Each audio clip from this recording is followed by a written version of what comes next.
칼바람이 고막을 찢을 때 돌부짖는 설악산의 벼랑 끝입니다. 천길 낭떠러지 위로 살기를 뗀 고함 소리가 매서운 바람을 가르며 터져나옵니다. 얼굴이 시뻘겋게 달아오른 박동일 대령이 삿대질을 하며 악을 씁니다. 네가 감히 누구한테 훈계질이야? 술집에서 엉덩이나 흔들 줄 아는 계집 따위가 군대에 대해 뭘 안다고? 헐렁한 군복을 입은 민지아는 등 뒤가 아찔한 허공임에도 불구하고 눈 하나 깜짝하지 않습니다. 혹한의 날씨에 병사들을 알몸으로 내몰려는 저자의 광기를 막아세운 대가는 실로 가혹했습니다. 박동일의 군홧발이 둔탁한 타격음과 함께 그녀의 가슴팍을 무자비하게 가격합니다. 내 눈앞에서 꺼져! 허공으로 힘없이 튕겨나가는 그녀의 몸짓에 추위로 입술이 파랗게 질린 수백 명 병사들의 동공이 공포로 확장됩니다. 하얀 눈보라 속으로 맥없이 추락하는 그림자를 내려다보며 박동일은 짐승 같은 웃음소리를 계곡 사이로 흩뿌립니다. 본격적인 이야기에 앞서 잠시만요. 좋아요와 구독 꼭 눌러주시고 여러분의 감상을 아래 댓글로 망설임 없이 표현해주세요. 여러분의 응원 하나하나가 저에게는 다음 이야기를 만들 수 있는 가장 큰 원동력이 됩니다. 그리고 지금 어디에서 무엇을 하며 이 이야기를 듣고 계신지 알려주신다면 제게는 더 큰 기쁨이 될 겁니다. 시간을 조금 거슬러 올라가 봅니다. 그 끔찍한 추락이 있기 불과 몇 시간 전, 설악산의 깊은 골짜기는 이미 생지옥이나 다름없었습니다. 영하 25도, 뼛속까지 파고드는 혹한의 냉기가 산맥을 휘감고 있었습니다. 하늘은 금방이라도 눈을 쏟아낼 듯 잿빛으로 무겁게 내려앉아 있었고 날카로운 칼바람 소리만이 적막한 협곡을 가득 메우고 있었습니다. 그 삭막한 설원 위로 수백 명의 병사들이 좀비처럼 발을 옮기고 있습니다.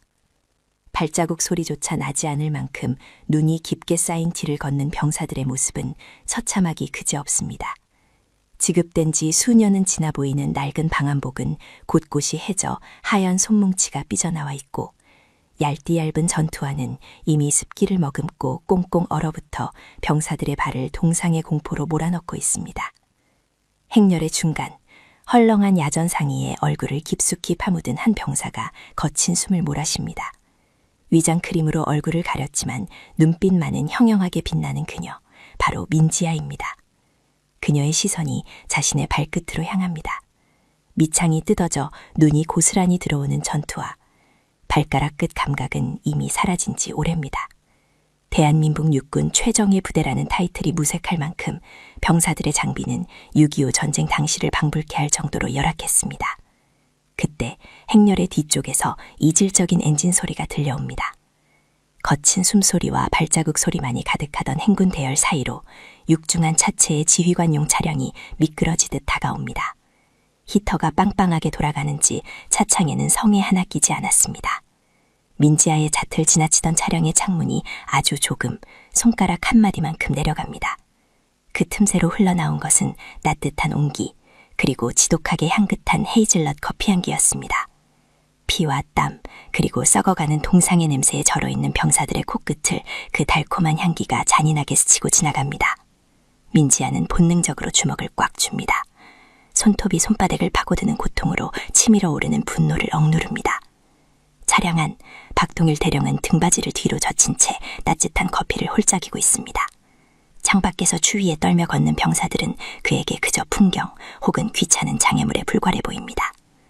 앞서 걷던 어린 병사 하나가 비틀거립니다. 며칠째 이어진 강행군의 다리에 힘이 풀린 것입니다. 병사가 중심을 잃고 눈밭에 쓰러지자 뒤따르던 지휘 차량이 신경절적인 브레이크 소리를 내며 넘쳐섭니다. 차문이 거칠게 열리고 잘 다려진 전투복을 입은 박동일 대령이 모습을 드러냅니다. 그는 차가운 바깥 공기가 싫은 듯 미간을 잔뜩 찌푸린 채 쓰러진 병사에게 다가갑니다. 쓰러진 병사를 일으켜 세우거나 상태를 살피는 일 따위는 없습니다. 박동일은 군화발로 병사의 허벅지를 툭툭 찹니다. 마치 길가에 널브러진 쓰레기를 확인하는 듯한 태도입니다. 박동일의 입꼬리가 비릿하게 비틀리며 쩌렁쩌렁한 고함이 터져나옵니다. 야, 거기 너 지금 쇼하냐? 쓰러진 병사가 황급히 몸을 일으키려 하지만 얼어붙은 손발이 말을 듣지 않아 다시 눈밭에 고꾸라집니다. 그 모습을 내려다보는 박동일의 눈에는 경멸이 가득합니다. 그는 손에 들고 있던 텀블러를 흔들며 병사들의 사기를 짓밟는 말을 아무렇지 않게 내뱉습니다. 걷는 꼬라지가 그게 뭐야? 군기는 개나 줘버렸어? 어? 내가 너희들 밥 먹여주고 재워주니까 아주 군대가 캠핑장인 줄 알지? 박동일의 고함 소리가 골짜기를 타고 메아리칩니다. 주변에 있던 병사들이 주먹을 부르짖지만 누구 하나 감히 대꾸하지 못합니다. 그저 고개를 숙인 채 이 치욕스러운 시간이 지나가기만을 바랄 뿐입니다. 행렬 속에 섞여 있던 민지아의 눈매가 매섭게 가늘어집니다. 그녀는 박동일의 모든 행동, 모든 말을 머릿속 블랙박스에 각인시키고 있습니다. 저건 지휘관이 아니야. 제복을 입은 양아치일 뿐. 그녀의 시선이 박동일의 손목에 머뭅니다. 수천만 원을 호가하는 명품 시계가 번쩍입니다. 병사들의 보급품 예산을 빼돌려 샀을 것이 분명한 그 시계가 태양빛을 받아 눈부시게 반짝입니다. 아이러니하게도 그 빛은 병사들의 퀭한 눈동자를 비춥니다. 박동일은 분이 풀리지 않는지 쓰러진 병사의 배낭을 발로 걷어찹니다. 일어나! 당장 일어나서 뛰어! 내 눈앞에서 빌빌거리면 그땐 영창으로 보내버릴 줄 알아. 결국 동료 병사 2명이 달려와 쓰러진 병사를 부축해 일으킵니다. 박동일은 혀를 차며 다시 따뜻한 차 안으로 몸을 숨깁니다. 쾅 하고 닫히는 차문 소리가 병사들의 가슴에 대모처럼 박힙니다. 다시 행군이 시작됩니다. 하지만 이번엔 속도가 다릅니다. 박동일의 차량이 속도를 높여 병사들을 재촉하기 시작했기 때문입니다. 뛰지 않으면 차에 치일지도 모른다는 공포가 병사들의 등 뒤를 바짝 쫓습니다. 시간이 흘러 정오가 되었습니다. 해가 중천에 떴지만 기온은 여전히 영하 20도를 밑돌고 있습니다. 식사 추진! 전원 식사 개시! 중대장의 명령이 떨어지자 병사들이 길가에 주저앉습니다.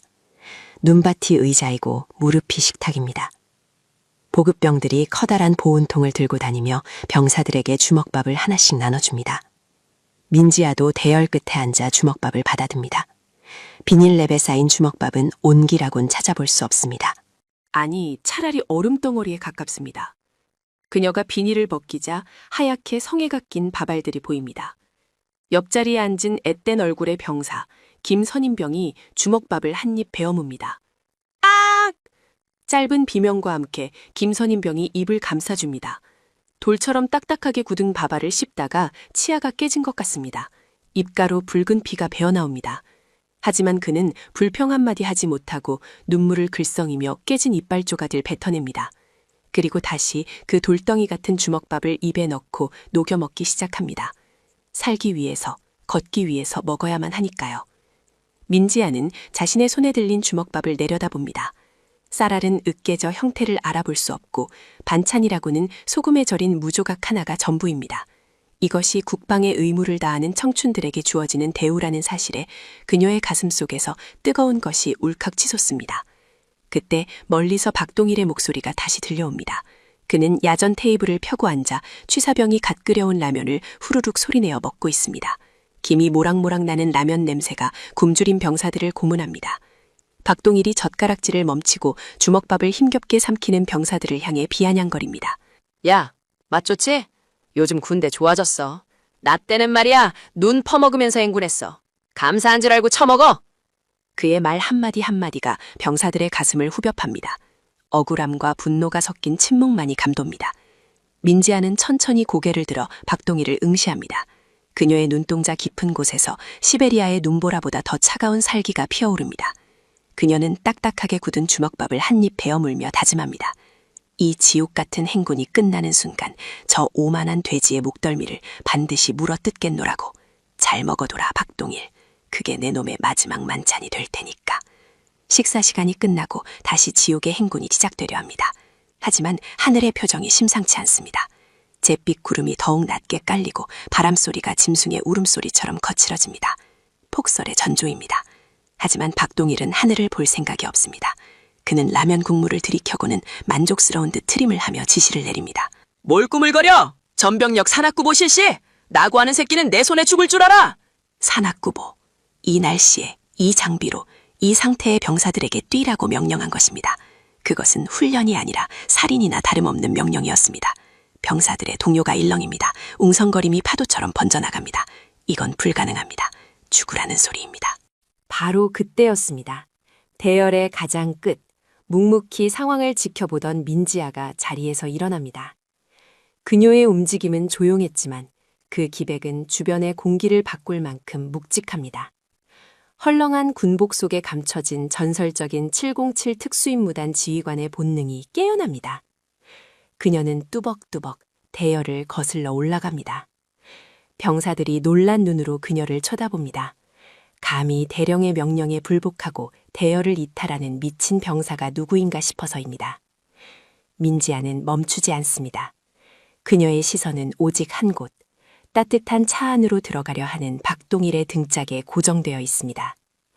바람이 거세게 몰아치며 그녀의 모자를 벗겨냅니다. 헝클어진 머리카락 사이로 드러난 그녀의 눈빛은 이미 사냥감을 포착한 맹수의 그것입니다. 이제 곧 벼랑 끝에서의 그 끔찍한 대치 상황이 벌어질 것입니다. 그리고 판도라의 상자가 열리기 직전에 팽팽한 긴장감이 설악산의 골짜기를 가득 메웁니다. 칼날처럼 예리한 설악산의 바람이 두 사람 사이를 갈라놓습니다. 살을 내는 듯한 추위보다 더 차가운 긴장감이 벼랑 끝을 감돕니다. 민지아의 발걸음이 멈춘 곳은 박동일 대령의 코앞, 그가 뿜어내는 역겨운 라면 냄새가 훅 끼쳐오는 거리입니다. 그녀의 등 뒤로 수백 명의 병사들이 숨을 죽입니다. 눈보라가 휘몰아치는 소리 외에는 세상의 모든 소음이 차단된 듯한 적막. 그 속에서 민지아는 천천히 하지만 또렷하게 입을 엽니다. 그녀의 시선은 박동일의 번들거리는 얼굴을 넘어 그 뒤에 쌓여있는 개인용 난방 텐트와 고급 방한복을 훑어내립니다. 박동일 대령님. 그녀의 목소리는 낮지만 바람소리를 뚫고 박동일의 귓가에 정확히 꽂힙니다. 박동일이 젓가락을 내려놓으며 기가 차다는 듯 헛웃음을 흘립니다. 뭐야? 감히 훈련 중에 지휘관의 식사를 방해해? 이 미친년이 돌았나? 민지아는 그의 모욕적인 언사에도 눈썹 하나 까딱하지 않습니다. 오히려 한 발짝 더 다가섭니다. 그녀의 눈동자가 박동일의 눈을 정면으로 쏘아봅니다. 그녀는 병사들이 신고 있는 다 찢어진 전투화와 박동일이 입고 있는 최고급 거위털 파카를 번갈아 가리키며 차갑게 묻습니다. 이번 혹한기 훈련 피복 예산 3억 원. 다 어디로 갔습니까? 순간 박동일의 얼굴에서 비웃음이 사라집니다. 당황한 기색이 스치더니 이내 붉은 분노가 그 자리를 채웁니다. 그가 벌떡 일어나며 의자를 발로 걷어찹니다. 의자가 눈파 뒤로 나뒹구는 둔탁한 소리가 울립니다. 박동일이 거칠게 숨을 몰아쉬며 민지아의 멱살을 잡으려 손을 벗습니다. 하지만 민지아는 가볍게 몸을 틀어 그의 손을 피합니다. 허공을 가른 박동일의 손이 무한하게 떨립니다. 그는 씩씩거리는 숨소리와 함께 악에 바친 목소리를 토해냅니다. 이게 어디서 감히 기어오라. 예산? 네가 군대에 대해 뭘 안다고 짓거려. 어디 술집에서 웃음이나 팔던 년이 군복 좀 입혀줬더니 장군이라도 된 줄 아나 보지? 박동일의 입에서 튀어나온 말은 단순한 욕설이 아닙니다. 그것은 여성 군인, 아니 여성 전체에 대한 뿌리 깊은 혐오와 비하가 담긴 독설입니다. 병사들 사이에서 낮은 탄식이 흘러나옵니다. 하지만 박동일은 멈추지 않습니다. 그는 자신의 치부가 드러날까 두려워 더 크고 더 자극적인 말로 상대를 짓밟으려 합니다. 그가 민지아를 향해 삿대질을 하며 고래고래 소리를 지릅니다. 야! 너 같은 건 전방에 필요 없어! 냄새나니까 당장 꺼져! 내 눈앞에서 사라지라고! 민지아는 그제야 입꼬리를 살짝 올립니다. 그것은 비웃음이 아닙니다. 먹잇감의 급소를 확인한 사냥꾼의 서늘한 미소입니다. 그녀는 아주 침착하고 조용한 목소리로 하지만 대령의 뼈를 때리는 팩트를 던집니다. 병사들 전투와 밑창이 떨어져서 발가락 동상 환자가 속출하고 있습니다. 그런데 대령님은 혼자 최고급 등산화에 발열깔창까지 깔고 계시네요. 그게 지휘관입니까? 아니면 세금 도둑입니까? 정곡을 찔린 박동일의 눈이 뒤집힙니다. 이성은 마비되고 오직 자신의 권위를 지켜야 한다는 광기만이 남습니다. 그는 주위를 둘러봅니다. 수백 개의 눈동자가 자신을 경멸어린 시선으로 보고 있다는 착각에 빠집니다. 참을 수 없는 수치심이 사리로 변하는 순간입니다. 박동일의 입가가 비틀리며 기괴한 미소를 만들어냅니다. 그는 천천히 위협적으로 민지아에게 다가갑니다. 그의 시선은 민지아의 뒤편, 천 낭떠러지 아래의 까마득한 허공을 향해 있습니다. 그가 낮게 뱀이 기어가는 듯한 목소리로 속삭입니다. 그래, 사라지라고 했지. 그럼 사라지게 해주마. 영원히. 말이 끝남과 동시에 박동일의 육중한 군화발이 민지아의 복부를 향해 날아듭니다. 민지아는 본능적으로 방어 자세를 취하려 했지만 좁디 좁은 벼랑 끝이라는 지형적 불리함과 기습적인 공격은 피할 수 없습니다. 둔탁한 타격음이 바람 소리에 묻힙니다. 민지아의 몸이 뒤로 붕 뜹니다. 시간이 느리게 흐릅니다. 그녀의 시야에 들어온 것은 일그러진 박동일의 얼굴과 공포에 질려 입을 틀어막은 병사들의 모습입니다. 그리고 그 뒤로 펼쳐진 회색빛 하늘. 중력이 그녀의 발목을 잡아챕니다. 발을 디디고 있던 단단한 땅이 사라지고 허공만이 그녀를 감쌉니다. 누군가의 짧은 비명과 함께 민지아의 몸이 벼랑 아래로 곤두박질 칩니다. 귀를 찢을 듯한 바람 소리가 그녀의 온몸을 때립니다. 수직으로 떨어지는 공포, 뱃속이 뒤집히는 듯한 부유감. 하얀 설산의 풍경이 끔찍한 속도로 위쪽으로 멀어집니다. 이대로 떨어지면 죽는다.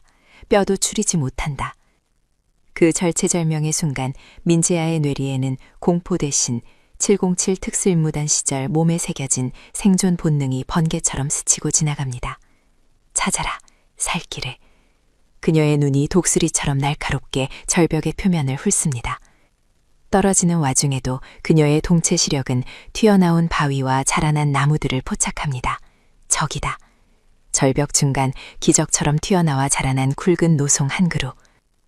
민지아는 떨어지는 가속도를 이겨내며 팔을 뻗습니다. 뼈가 으스러질 듯한 고통을 각오하고 그녀는 허공을 향해 필사적인 손짓을 합니다. 거친 나무 껍질이 손바닥을 긁고 지나갑니다. 살점이 떨어져 나가는 고통이 손끝에서 뇌까지 전해집니다. 하지만 그녀는 놓치지 않습니다. 우지끈 하는 소리와 함께 나뭇가지가 휘어집니다. 민지아의 몸이 덜컥거리며 허공이 멈춰섭니다. 어깨 관절이 빠질 듯한 격통이 밀려옵니다. 그녀의 입에서 억눌린 신음이 터져나옵니다. 그녀는 대롱대롱 매달린 채 천길 낭떠러지 아래를 내려다봅니다. 까마득한 아래쪽 계곡에서는 날카로운 바위들이 입을 벌리고 그녀를 기다리고 있습니다. 위쪽에서는 박동일의 관계 어린 웃음소리가 희미하게 들려옵니다. 꼴 좋다. 감히 덤비더니 꼴 좋아. 보고 있나? 지휘관에게 대들면 어떻게 되는지 똑똑히 봐라. 그의 목소리는 승리감에 도취되어 있습니다. 그는 민지아가 죽었다고 확신하고 있습니다. 민지아는 입술을 깨물어 피를 내며 정신을 붙잡습니다. 나뭇가지가 그녀의 무게를 이기지 못하고 삐걱거리는 비명을 지릅니다. 뿌리가 박힌 바위 틈에서 흙과 돌멩이가 후두둑 떨어져 내립니다. 오래 버틸 수 없습니다. 팔의 힘이 빠지기 시작합니다. 추위가 손가락의 감각을 앗아가고 있습니다. 여기서 끝인가? 희미해지는 의식 속에서 그녀는 절벽 위쪽을 올려다봅니다. 하얀 눈보라가 시야를 가립니다. 아무도 도와줄 수 없는 고립무원. 그때였습니다. 절벽 위 눈보라 사이로 작은 그림자 하나가 불쑥 튀어나옵니다. 박동일의 눈을 피해 병사들의 대열을 이탈해 기어온 누군가입니다. 그림자는 주저함 없이 절벽 아래로 무언가를 던집니다. 투박하게 매듭지어진 여러 개의 요대를 연결한 줄입니다. 그리고 들려오는 떨리지만 결연한 목소리. 잡으십시오, 제발. 이등병 김선우입니다. 그는 박동일이 자신은 텐트로 돌아가고 간부들이 병사들을 통제하느라 정신없는 틈을 타 목숨을 걸고 절벽 끝으로 기어온 것입니다. 그의 얼굴은 공포로 하얗게 질려있지만 눈빛만은 형형하게 빛나고 있습니다. 민지아는 마지막 남은 힘을 짜냅니다. 얼어붙은 손가락을 하나씩 펴서 눈앞에서 흔들리는 생명줄을 낚아챕니다. 끙! 김선우가 이를 악물고 줄을 당깁니다. 그의 왜소한 몸이 휘청거립니다. 하지만 그는 발을 바위 틈에 단단히 고정하고 온몸의 무게를 실어 뒤로 눕습니다. 민지아는 줄의 의지에 발로 절벽을 차며 위로 올라갑니다. 바로 위쪽 절벽이 움푹 파여 밖에서는 보이지 않는 작은 동굴 같은 틈새가 있습니다. 김선우는 민지아를 그곳으로 끌어당깁니다. 거칠게 숨을 몰아쉬며 두 사람은 좁은 바위 틈새로 굴러 들어갑니다. 밖에서는 여전히 박동일의 고함 소리와 바람 소리가 섞여 들려오지만 이곳은 기이할 정도로 고요합니다. 민지아는 바닥에 쓰러져 거친 숨을 토해냅니다. 어깨에 통증이 불에 댄 듯 화끈거립니다. 그녀는 떨리는 손으로 자신의 어깨를 감싸줍니다. 김선우가 울먹이는 목소리로 하지만 최대한 작게 속삭입니다. 괜찮으십니까? 살아계신 거죠? 그의 손에는 피가 맺혀 있습니다. 맨손으로 거친 요대줄을 당기느라 손바닥이 엉망진창이 되었습니다. 민지아는 고개를 들어 김선우를 바라봅니다. 공포에 떨면서도 자신을 구하기 위해 지옥 같은 명령을 어긴 어린 병사. 그녀의 눈빛이 깊게 가라앉습니다. 죽음의 문척에서 돌아온 자만이 가질 수 있는 서늘한 분노가, 그리고 어린 부하에 대한 뜨거운 연민이 교차합니다. 그녀는 성한 팔을 뻗어 김선우의 피 묻은 손을 꽉 잡습니다. 고맙다 김선우 이병. 네가 날 살렸다. 그녀의 목소리는 쇳소리가 섞여 거칠지만 그 어느 때보다 단단합니다. 김선우는 그제야 긴장이 풀린 듯 주저앉으며 눈물을 뚝뚝 흘립니다. 저 사람이, 대령님이 정말 죽이려고 했습니다. 사람이 어떻게... 민지아는 김선우의 어깨를 감싸 안으며 밖에서 들려오는 박동일의 목소리에 귀를 기울입니다. 절수한다. 나고자는 버리고 간다. 다들 움직여! 박동일은 시체조차 찾을 생각 없이 현장을 떠나려 합니다. 완전 범죄를 꿈꾸는 자의 오만함입니다. 민지아는 천천히 몸을 일으켜 세웁니다. 탈골된 것 같은 어깨를 벽에 기대어 억지로 맞추며 고통을 삼킵니다. 우둑 하는 소리와 함께 식은땀이 비오듯 흐릅니다. 하지만 그녀의 눈은 맹수처럼 번뜩입니다. 김선우 이병, 잘 들어라. 그녀가 낮게 으르렁거립니다. 우린 죽지 않았다. 그리고 오늘 저 벼랑 끝에서 떨어진 건 내가 아니다. 그녀는 주먹을 불끈 줍니다. 손톱이 살을 파고들 정도로 강하게. 오늘 떨어진 건 박동일 존엄의 운명이다. 내가 반드시 그렇게 만들 거니까. 민지아는 품속 깊은 곳에서 방수팩에 쌓인 작은 소형 녹음기를 꺼냅니다. 떨어지는 순간에도 본능적으로 사수했던 박동일의 폭언과 살인미수 정황이 고스란히 담긴 판도라의 상자. 아직 빨간불이 깜빡이고 있습니다. 녹음 중입니다. 설악산의 눈보라가 동굴 입구를 휘감으며 늑대 울음소리 같은 굉음을 냅니다. 하지만 이제 그 소리는 두려움의 대상이 아닙니다. 복수의 서곡처럼 들릴 뿐입니다. 민지아는 피 묻은 입술을 닦아내며 어둠 속에서 푸르게 빛나는 눈으로 맹세합니다. 이곳 하얀 지옥에서 살아나가는 순간 박동일이 쌓아올린 추악한 왕국을 모조리 무너뜨리겠다고. 그녀의 반격은 이제부터가 진짜 시작입니다. 설악산의 밤이 기어이 이빨을 드러냈습니다. 단순한 바람이 아니었습니다. 그것은 산맥 전체가 울부짖는 짐승의 포노와도 같았습니다. 수천 개의 얼음 칼날을 품은 돌풍이 베이스 캠프를 강타했습니다. 지지대가 부러지는 둔탁한 소리와 함께 병사들이 의지하던 얇은 천막들이 종잇장처럼 찢겨나갔습니다. 순식간에 아수라장이 된 진지 위로 병사들의 비명이 터져나왔지만 그 소리마저 거대한 자연의 굉음에 씹혀 먹혀버렸습니다. 박동일 대령은 텐트가 무너지는 순간 본능적으로 몸을 웅크렸습니다. 그의 눈에 들어온 것은 추위에 떨며 서로를 부둥켜 안고 있는 병사들이 아니었습니다. 오직 저 멀리 세워진 육중한 장갑 지휘 차량뿐이었습니다. 그는 부관을 거칠게 밀쳐내며 소리쳤습니다. 비켜! 내 차 대기시켜! 당장! 박동일은 쓰러진 병사의 손을 군홧발로 짓밟고 지나갔습니다. 그의 머릿속에는 오직 자신만이 살아야 한다는 생각뿐이었습니다. 두터운 강철문이 닫히는 육중한 소리가 들리고 외부의 지옥 같은 소음이 차단되었습니다. 따뜻한 히터 바람이 나오는 지휘 차량 안에서 박동일은 떨리는 손으로 보온병을 집어들었습니다. 창 밖에서는 병사들이 눈보라 속에서 허우적대고 있었습니다. 누군가는 날아가는 장비를 잡으려다 눈구덩이에 처박혔고 누군가는 동상 걸린 발을 부여잡고 눈물조차 얼어붙은 채 절규하고 있었습니다. 하지만 박동일은 블라인드를 내려버렸습니다. 그는 자신이 버린 부하들의 모습을 외면한 채 안락한 의자 깊숙이 몸을 파묻었습니다. 지옥은 이제 막 시작되었습니다. 지휘관이 사라진 설원은 그야말로 생지옥이었습니다. 체감온도 영하 30도, 가만히 서 있어도 폐부가 얼어붙는 추위 속에서 병사들은 방향을 잃고 우왕좌왕했습니다. 대령님! 대령님 어디 계십니까? 소대장이 목이 터져라 외쳤지만 돌아오는 것은 살을 내는 바람 소리뿐이었습니다. 눈보라는 시야를 1미터 앞도 볼 수 없게 만들었고 공포는 전염병처럼 번져나갔습니다. 그때였습니다. 하얀 절망의 장막을 찍고 어둠 속에서 하나의 그림자가 걸어 나왔습니다. 비틀거리지만 결코 쓰러지지 않는 걸음걸이. 찢어진 군복 사이로 피가 배어나와 얼어붙었지만 그 눈빛만은 눈보라보다 더 차갑게 빛나고 있었습니다. 절벽에서 돌아온 여자, 민지아였습니다. 그녀의 뒤에는 밧줄을 어깨에 맨 김선우 이병이 따르고 있었습니다. 민지아는 혼란에 빠진 병사들 한가운데로 걸어 들어갔습니다. 그녀는 탈골되었던 어깨를 억지로 끼워 맞춘 탓에 식은땀을 흘리고 있었지만 고통 따위는 그녀의 정신을 갉아먹지 못했습니다. 그녀가 입을 열었습니다. 바람을 가르는 날카로운 목소리였습니다. 전원 동작 그만! 크지 않은 목소리였지만 기이하게도 그 소리는 광풍을 뚫고 병사들의 귓가에 정확히 꽂혔습니다. 공포에 질려 뛰어다니던 병사들이 하나 둘씩 멈춰섰습니다. 그들은 믿을 수 없다는 눈으로 그녀를 바라보았습니다. 분명 절벽 아래로 떨어졌던 여자였습니다.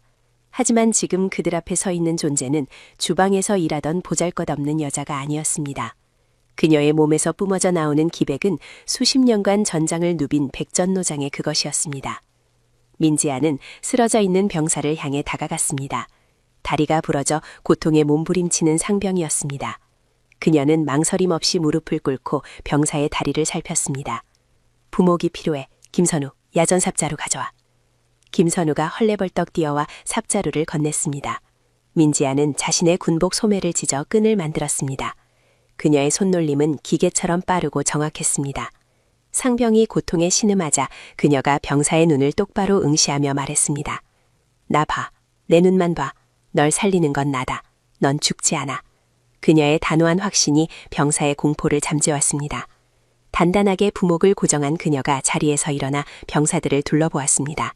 그녀의 시선이 닿는 곳마다 병사들은 저도 모르게 자세를 바로잡았습니다. 계급장 하나 없는 헐렁한 군복을 입은 그녀가 지금 이 순간 이곳의 유일한 지배자였습니다. 멍하니 서서 얼어 죽을 셈인가? 지휘관이 도망쳤으면 너희들끼리라도 살 길을 찾아야 할 것 아니냐? 그녀의 호통이 병사들의 얼어붙은 정신을 깨웠습니다.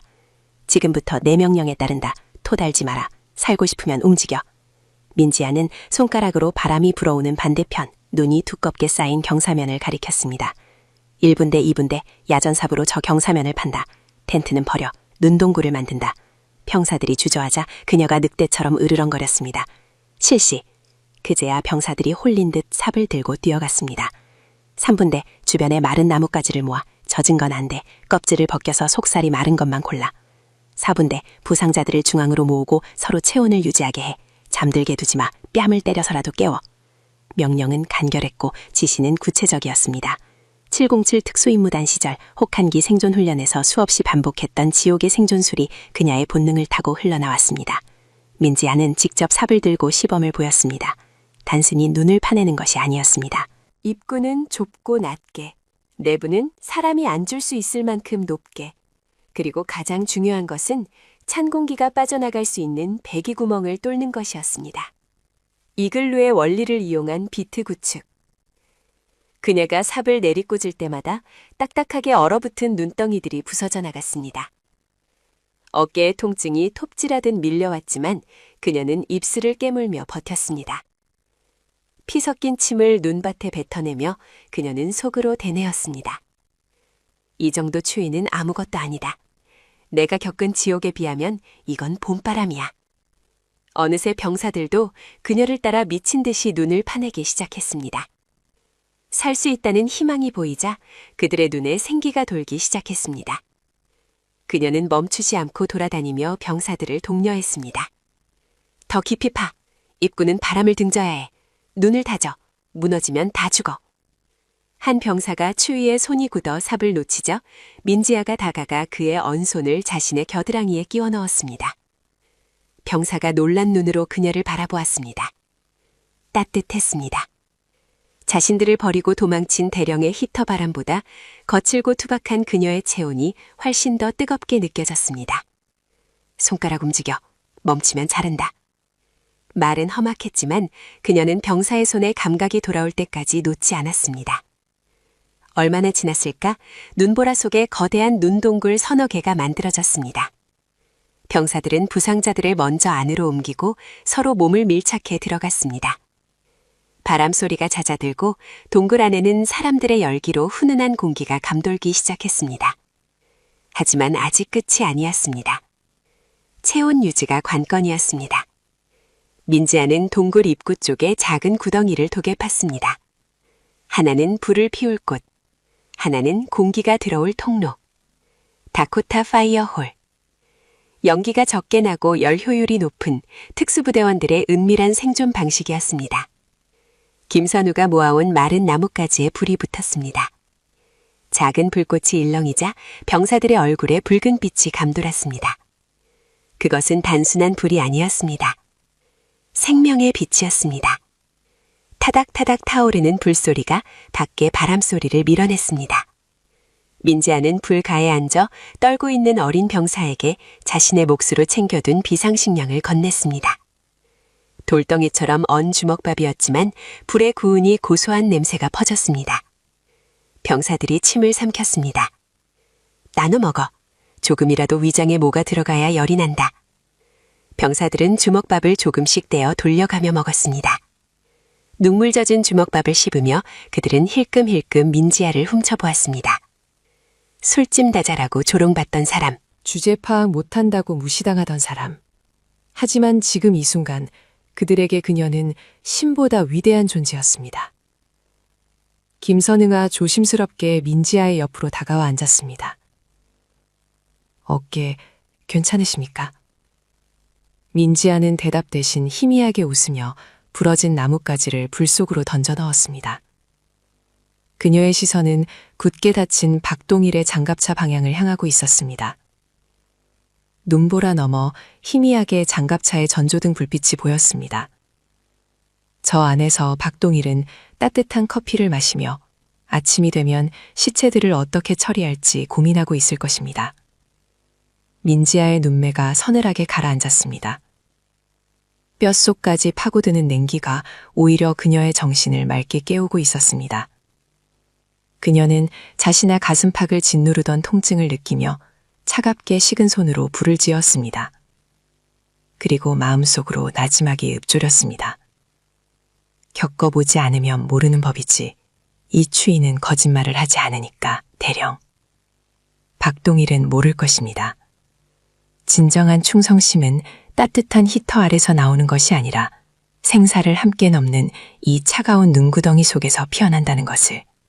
그리고 자신이 짐승 취급하며 버린 이 병사들이 내일 아침 가장 날카로운 칼날이 되어 자신의 목을 겨누게 될 것이라는 사실을. 시간이 흘러 새벽이 다가오고 있었습니다. 눈보라는 조금씩 잦아들고 있었지만 기온은 가장 낮은 점을 찍고 있었습니다. 동굴 안의 병사들은 서로의 어깨에 기대어 쪽잠을 자고 있었지만 민지아는 잠들지 않았습니다. 그녀는 밤새 불을 지키며 혹시 모를 상황에 대비해 보초를 섰습니다. 그녀의 그림자가 동굴 벽에 길게 일렁였습니다. 그 모습은 마치 날개를 웅크린 거대한 새처럼 보였습니다. 이윽고 동쪽 하늘이 푸르스름하게 밝아오기 시작했습니다. 눈보라가 멈춘 설악산의 아침은 눈이 시릴 정도로 투명했습니다. 장갑차의 문이 삐걱거리며 열리는 소리가 들렸습니다. 박동일이 두꺼운 파카를 껴입고 귀찮다는 표정으로 차에서 내렸습니다. 그는 당연히 눈밭에 널브러진 동사체들을 예상했습니다. 적당히 몇 명 죽었으면 사고사로 위장하고 책임을 부관에게 떠넘길 시나리오까지 완벽하게 짜둔 상태였습니다. 그는 하품을 하며 기지개를 켰습니다. 어이, 상황 보고해. 몇 놈이나 되졌어. 그가 짜증 섞인 목소리로 외치며 눈 덮인 진지를 하며 고개를 돌렸습니다. 그리고 그 순간 박동일의 입이 떡 벌어졌습니다. 그의 눈앞에는 기적이, 아니 그에게는 악몽과도 같은 광경이 펼쳐져 있었습니다. 눈밭 한가운데 솟아오른 눈 동글들, 그리고 그 입구에서 질서정연하게 걸어나오는 병사들. 그들은 죽지 않았습니다. 오히려 어젯밤보다 더 강인하고 도끼 어린 눈빛으로 박동희를 노려보고 있었습니다. 그리고 그 대열의 가장 앞, 아침 햇살을 등지고 선 한 여자가 있었습니다. 박동일은 뒷걸음질 쳤습니다. 너는 죽었다고 생각한 여자. 귀신이라도 본 듯 사색이 된 박동일의 얼굴을 보며 민지아가 천천히 걸어왔습니다. 눈을 밟는 뽀드득 소리가 적막한 서론을 울렸습니다. 그녀의 뒤로 수십 명의 병사가 무언의 압박을 뿜어내며 따라붙었습니다. 민지아는 박동일의 코앞까지 다가와 멈춰섰습니다. 그녀의 입에서 나오는 하얀 입김이 박동일의 얼굴에 닿았습니다. 그녀는 박동일의 멱살을 잡는 대신 흐트러진 자신의 군복 매무새를 단정하게 고쳤습니다. 그리고 아주 낮고 명확한 목소리로 말했습니다. 밤새 안녕하셨습니까, 대령님. 그녀의 입꼬리가 비릿하게 올라갔습니다. 실망하신 표정이네요. 시체가 아니라 군인을 보셔서. 박동일의 다리가 후들거렸습니다. 단순한 생존자가 아니었습니다. 그녀는 하룻밤 사이 오합지졸이었던 병사들을 완벽한 군대로 재탄생시켜 돌아왔습니다. 이제 사냥감이 된 것은 병사들이 아니었습니다. 바로 박동일 자신이었습니다. 시간을 조금 거슬러 올라가 보겠습니다. 박동일 대령이 아침 햇살 아래서 경악하기 불과 3시간 전, 칠흑 같은 어둠이 지배하던 눈동굴 안의 풍경입니다. 바깥 세상은 마치 지옥의 입구처럼 맹렬한 눈고라가 휘몰아치고 있었지만 병사들이 봐놓은 설동하는 기묘한 정막만이 감돌고 있었습니다. 두꺼운 눈벽이 바람 소리를 먹어치워 들리는 것이라고는 지친 병사들의 거친 숨소리와 가끔씩 천장에서 떨어지는 물방울 소리뿐이었습니다. 좁은 공간에 옹기종기 모여 앉은 병사들의 체온이 차가운 공기를 아주 미세하게 데우고 있었습니다. 그 습하고 무거운 공기 속에서 김선우 이병은 잠들지 못하고 있었습니다. 그의 시선은 동굴 입구 쪽에 앉아있는 한 여자를 향해 고정되어 있었습니다. 민지아. 그녀는 병사들이 챙겨온 비상식량을 뜯어 부상당한 병사의 입에 조심스럽게 넣어주고 있었습니다. 그 손길은 거칠면서도 놀라울 정도로 샘세했습니다. 김선우는 자신의 손을 내려다보았습니다. 동상에 걸려 감각이 무뎌진 손끝이 파르르 떨리고 있었습니다. 그는 기억하고 있었습니다. 절벽에서 떨어지던 그녀를 향해 밧줄을 던졌던 그 순간을. 그리고 밧줄을 타고 올라온 그녀가 보여주었던 인간의 것이라고는 믿기 힘든 그 눈빛을 말입니다. 그것은 술집 여자의 눈빛이 아니었습니다. 사람을 죽여본 자만이 가질 수 있는 생명을 다루는 절대적인 포식자의 눈빛이었습니다. 김선우는 마른 침을 삼켰습니다. 목구멍에서 딱 하는 소리가 났지만 아무도 깨지 않았습니다. 그는 조심스럽게 몸을 일으켰습니다. 바닥에 깔린 낙엽 송가지가 바스락거리는 소리를 냈습니다. 그 작은 소음에 민지아의 고개가 번개처럼 돌아갔습니다. 어둠 속에서도 형형하게 빛나는 그녀의 눈동자가 김선우를 꿰뚫었습니다. 그녀는 경계심을 풀지 않은 채 낮고 차분한 목소리로 물었습니다. 잠이 안 오나? 김이병? 김선우는 엉거주춤한 자세로 그녀에게 다가갔습니다. 그의 심장이 쿵쿵거리며 흉곽을 때리고 있었습니다. 그는 그녀의 옆에 털썩 주저앉히며 떨리는 목소리를 억누르려 했었습니다. 당신, 아니 누님은 대체 정체가 뭡니까? 민지아는 대답 대신 타오르는 작은 고체 연료 불꽃을 바라보았습니다. 불빛이 그녀의 날카로운 턱선에 그림자를 드리웠습니다. 그녀가 무심하게 대꾸했습니다. 대령이 말했잖아, 술 따르는 여자라고. 김선우는 고개를 세차게 저었습니다. 그의 눈에 확신이 차올랐습니다. 거짓말입니다. 술 따르는 여자는 절벽에서 떨어진 직후에 100m 밖의 지형에 파악해서 진지구축을 명령하지 않습니다. 그리고 김선우가 잠시 말을 멈추더니 자신의 가슴팍을 움켜쥐었습니다. 군복 안쪽 주머니에 닿은 손끝이 하얗게 질려 있었습니다. 그는 결심한 듯 한 걸음 더 그녀에게 바짝 다가간지며 속삭였습니다. 저는 압니다. 진짜 군인이 어떤 눈을 하고 있는지. 우리 아버지도 군인이셨으니까요. 민지아의 눈썹이 꿈틀했습니다. 그녀가 천천히 고개를 돌려 김선우를 바라보았습니다. 그녀의 시선이 김선우의 가슴팍에 머물렀습니다. 무언가 숨기고 있다는 것을 그녀는 본능적으로 알아차린 것입니다. 민지아가 나직하게 물었습니다. 하고 싶은 말이 뭐지? 김선우는 주위를 둘러보았습니다. 다른 병사들은 깊은 잠에 빠져 있었습니다. 그는 떨리는 손으로 가슴 주머니에 지퍼를 내렸습니다. 지퍼가 내려가는 소리가 마치 천둥 소리처럼 크게 느껴졌습니다. 그는 품속 깊은 곳에서 체온으로 따뜻해진 작은 금속 물체를 꺼냈습니다. 은색으로 빛나는 작은 USB 메모리였습니다. 그것을 쥐고 있는 임선우의 손은 추위 때문이 아니라 공포로 인해 격렬하게 떨리고 있었습니다. 그가 울먹이는 듯한 목소리로 입을 열었습니다. 이게 제 목숨줄입니다. 아니, 박동일 대령이 저를 죽이려고 하는 이유입니다. 민지아의 눈이 가늘어졌습니다. 그녀는 직감했습니다. 이 작은 플라스틱 조각 안에 이 지옥 같은 상황을 뒤집을 핵폭탄이 들어있다는 것을. 그녀가 손을 뻗지 않은 채 눈짓으로 물었습니다. 그게 뭐지? 김선우는 USB를 양손으로 감싸주며 고통스러운 기억을 토해내듯 말을 이었습니다. 저는 행정병이 아닙니다. 입대 전에는 컴퓨터 공학을 전공했습니다. 해킹 고안대회에서 상도 탔고요. 그의 목소리에 물기가 어리기 시작했습니다. 박동일 대령이 그걸 알았습니다. 처음엔 부대 네트워크 점검이라고 했습니다. 하지만 나중에는 이중장부를 만들라고 시켰습니다. 동굴 밖에서 바람이 짐승의 울음소리처럼 윙윙거렸습니다.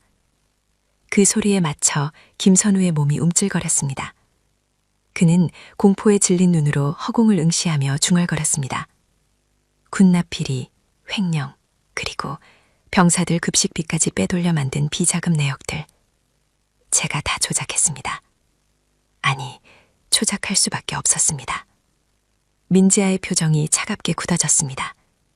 그녀는 박동일이 쓰레기라는 건 알았지만 병사들의 피를 빨아먹는 거머리일 줄은 몰랐습니다. 그녀가 차갑게 물었습니다. 왜 신고하지 않았지? 헌병대에 찌를 수도 있었잖아. 김선우가 고개를 떨고 왔습니다. 그의 어깨가 흐느낌으로 들썩였습니다. 눈물 한 방울이 그의 얼어붙은 군복 바지 위로 툭 털어졌습니다. 그가 쥐어짜듯 대답했습니다. 어머니 때문입니다. 민지아의 눈동자가 흔들렸습니다. 김선우가 고개를 들어 충혈된 눈으로 민지아를 바라보았습니다. 그 눈빛에는 깊은 절망과 증오가 뒤섞여 있었습니다. 박 대령이 말했습니다. 제가 입을 뻥끗하는 순간 시장에서 장사하시는 우리 어머니 가게에 불이 날 거라고 사고로 위장하는 건 일도 아니라고 했습니다. 그 사람은 악마입니다. 그랬을 겁니다. 박동일이라면 충분히 그러고도 남을 위인입니다. 약점을 잡고 흔드는 것, 그것이 비겁한 자들의 전형적인 수법이니까요. 김선우는 손에 쥐고 있던 USB를 민지아의 앞으로 내밀었습니다. 그의 손바닥 위에 놓인 그 작은 물건이 마치 거대한 바위처럼 무겁게 느껴졌습니다. 그가 간절한 목소리로 말했습니다. 이 안에 원본이 들어있습니다. 박 대령이 삭제하라고 했던 진짜 장부들, 그리고 그가 윗선에 상납한 리스트까지. 제가 몰래 백업해둔 겁니다. 이것은 단순한 데이터가 아니었습니다. 김선우가 목숨을 걸고 지켜온 진실이자 박동일의 소통을 끊어놓을 수 있는 판도라의 상자였습니다. 하지만 김선우는 망설였습니다. 이것을 넘기는 순간 정말로 돌이킬 수 없는 강을 건너게 된다는 두려움이 그를 붙잡았습니다. 그가 떨리는 목소리로 물었습니다.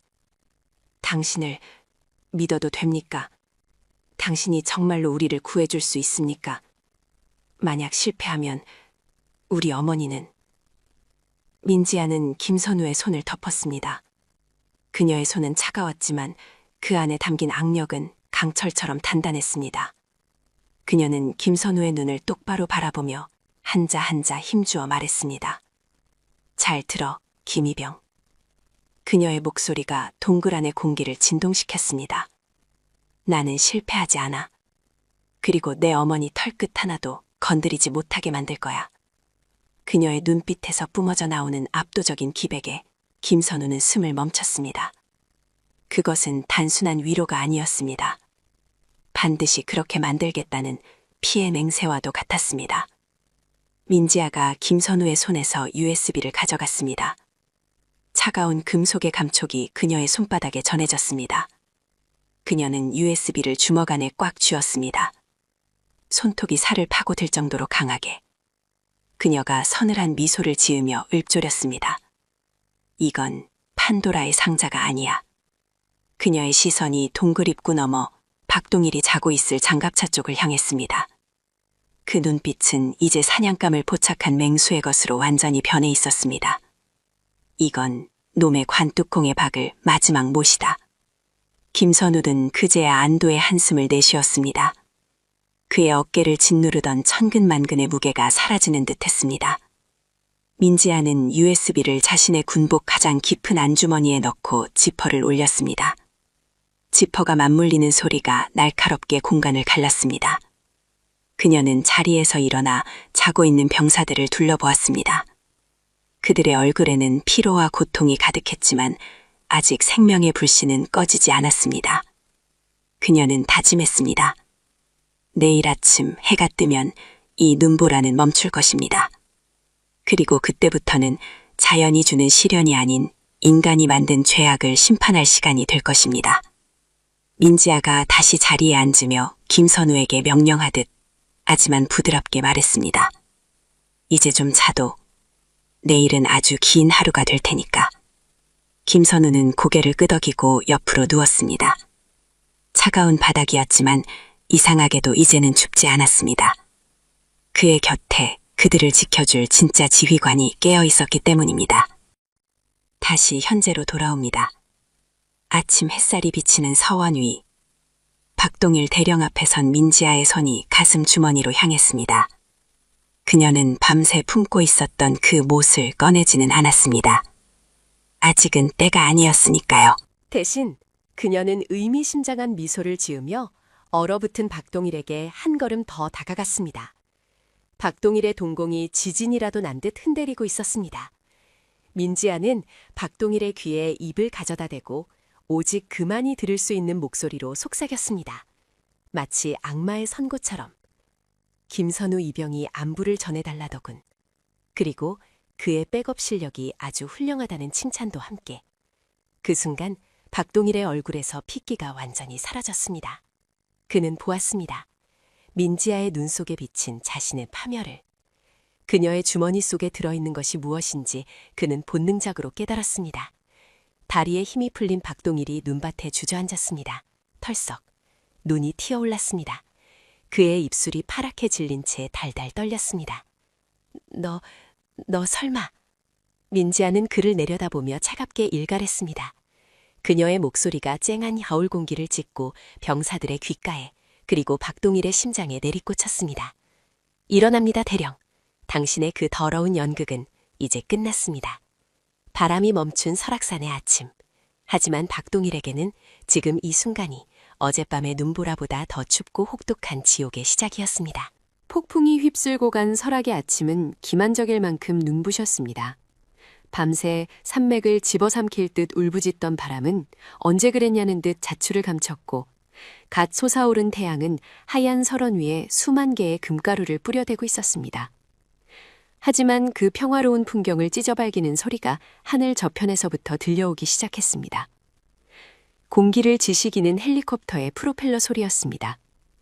그 소리는 마치 심판의 날을 열리는 나팔 소리처럼 눈 덮인 계곡을 타고 내려와 연병장에 도열한 병사들의 고막을 때렸습니다. 박동일 대령은 초조한 듯 손목시계를 내려다봤습니다. 그의 시선이 시침과 분침을 확인하자마자 신경질적인 고함이 터져나왔습니다. 뭐하고 있어? 동작들 안 빨라? 사단장님 도착하시기까지 10분도 안 남았다. 박동일은 미친 사람처럼 연병장을 뛰어다녔습니다. 어젯밤 민지아에게서 느꼈던 공포는 다가오는 권력의 그림자 앞에서 잠시 뒷전으로 밀려난 듯 했습니다. 아니, 오히려 그 공포를 덮으려는 듯 그는 더욱 악랄하게 병사들을 몰아붙였습니다. 그의 눈앞에는 오직 하나, 사단장에게 보여줄 완벽한 그림만이 존재했습니다.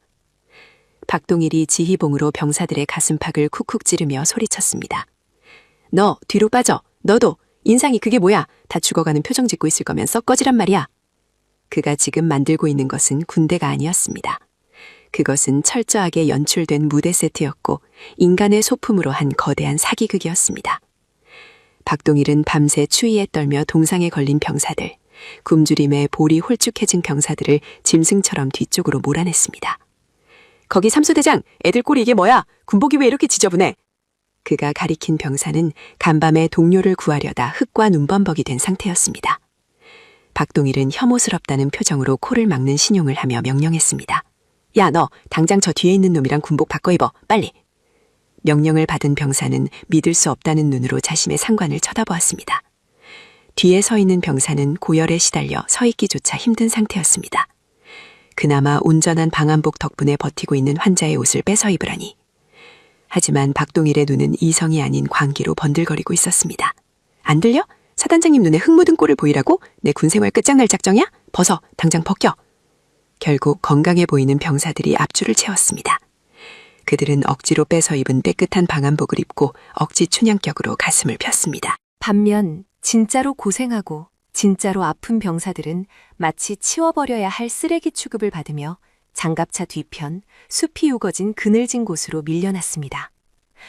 병사들의 입에서 하얀 입김이 뿜어져 나왔지만 그 누구도 불만을 토로할 수 없었습니다. 박동일의 군합발이 언제 날아올지 몰랐기 때문입니다. 그때였습니다. 박동일의 시선이 대열의 구석, 가장 눈에 띄지 않아야 할 곳에 멈췄습니다. 그의 미간이 종이장처럼 구겨졌습니다. 완벽하게 세팅된 그의 무대에 옥의 티 하나가 뻔뻔하게 서 있었기 때문입니다. 바로 민지아였습니다. 그녀는 박동일이 폐급이라 분류하여 구석으로 몰아넣은 김선우 이병과 부상당한 병사들 앞을 가로막고 서 있었습니다. 마치 그들을 보호하는 방패처럼. 그녀의 군복은 어젯밤 절벽에서 기어오르느라 여기저기 찢겨 있었고 굳은 핏자국이 훈장처럼 얼룩져 있었습니다. 하지만 그녀의 눈빛만은 방금 떠오른 태양보다 더 강렬하게 빛나고 있었습니다. 박동일이 성큼성큼 그녀에게 다가갔습니다. 눈을 밟는 그의 발소리가 뽀드득 뽀드득 신경질적으로 울렸습니다. 그는 민지아의 코앞까지 다가와 으르렁거리듯 낮은 목소리로 내뱉었습니다. 내가 내 눈에 띄지 말라고 했을 텐데. 박동일의 목소리에는 살기가 어려 있었습니다. 어젯밤의 공포는 이제 수치심과 분노로 변질되어 있었습니다. 자신의 약점을 쥐고 흔든 이 여자를 사단장이 보는 앞에서 당당하게 치워버리고 싶다는 욕망이 꿈틀거렸습니다. 민지아는 눈 하나 깜짝하지 않고 그를 올려다보았습니다. 그녀의 시선은 박동일의 어깨에 달린 계급장을 넘어 그 뒤에 감춰진 추악한 욕망을 꿰뚫고 있었습니다. 그녀가 차분하고 건조한 목소리로 대답했습니다. 병사들은 소품이 아닙니다, 대령님. 이 아이들이야말로 사단장님이 보셔야 할 진짜 우리 부대의 모습입니다. 그 말은 박동일의 이성의 끈을 툭 하고 끊어버렸습니다. 뭐, 진짜 모습? 박동일이 헛웃음을 터뜨렸습니다. 그 웃음소리는 건조한 겨울 공기 속에서 메마르게 부서졌습니다. 그가 갑자기 표정을 싹 바꾸더니 민지아의 멱살을 잡으려 손을 뻗었습니다. 하지만 민지아는 아주 미세한 움직임으로 물 흐르듯 뒤로 한 발짝 물러나 그의 손길을 피했습니다. 허공을 가른 박동일의 손이 부들부들 떨렸습니다. 이 미친 여자가. 야, 헌병, 뭐해? 당장 이 여자랑 저 뒤에 놈들 숲속으로 끌고 가. 안 보이게 처박아 두란 말이야. 박동일의 고함에 헌병들이 주춤거리며 다가왔습니다. 하지만 그들의 눈빛도 흔들리고 있었습니다. 밤새 자신들을 지켜준 것이 누구인지, 그리고 지금 자신들을 짐짝 취급하는 것이 누구인지 그들은 알고 있었기 때문입니다. 민지아는 다가오는 헌병들을 향해 손을 들어 제지했습니다. 그 단호한 손짓 한 번에 무장한 헌병들의 발이 얼어붙은 듯 멈췄습니다. 그녀는 다시 박동일에게 시선을 고정하며 말했습니다. 목소리는 작았지만 그 울림은 묵직했습니다. 대령님, 당신이 감추려 하는 건 저 병사들의 상처가 아닙니다. 당신이 저지른 죄악이지. 닥쳐, 그 입 닥치지 못해. 박동일이 악에 받쳐 소리쳤습니다. 그의 얼굴은 붉게 달아올라 터질 듯 했습니다. 그때 하늘을 찢는 굉음이 머리 위로 쏟아졌습니다. 두두두두두, 콱! 거대한 바람이 연병장의 눈보라를 일으켰습니다. 사단장의 헬기가 착륙을 시도하고 있었습니다. 눈보라가 시야를 가리는 그 혼란스러운 틈을 타 박동일은 민지아에게 바짝 다가갔습니다. 헬기 소음에 묻혀 다른 이들에게는 들리지 않을 독사 같은 목소리가 그녀의 귓가에 파고들었습니다. 네가 무슨 짓을 꾸미든 소용없어. 사단장님은 내 선배야. 오늘 처멸이 끝나면 넌 쥐도 새도 모르게 여기서 사라질 거다. 저 벼랑 끝에서 떨어진 게 실수가 아니었다는 걸 알게 해주지. 그것은 명백한 살인 예고였습니다. 박동일은 헬기에서 내릴 사단장을 맞이하기 위해 황급히 옷매무새를 다듬으며 돌아섰습니다. 그는 민지아와 병사들이 헬기의 바람에 밀려 구석으로 처박히는 꼴을 보며 비릿한 미소를 지었습니다. 완벽해. 저 더러운 것들만 안 보이면 돼. 그는 확신했습니다. 자신의 잘 닦인 군화와 앞줄에 세워둔 건장한 병사들의 모습만이 사단장의 눈에 들어올 것이라고. 하지만 박동일은 몰랐습니다. 자신이 방금 등 돌린 그 여자가 단순히 사라져줄 쥐새끼가 아니라 이 거대한 부패의 반을 뒤엎으러온 사냥꾼이라는 사실을. 헬기의 엔진이 꺼지고 로터의 회전이 느려지기 시작했습니다.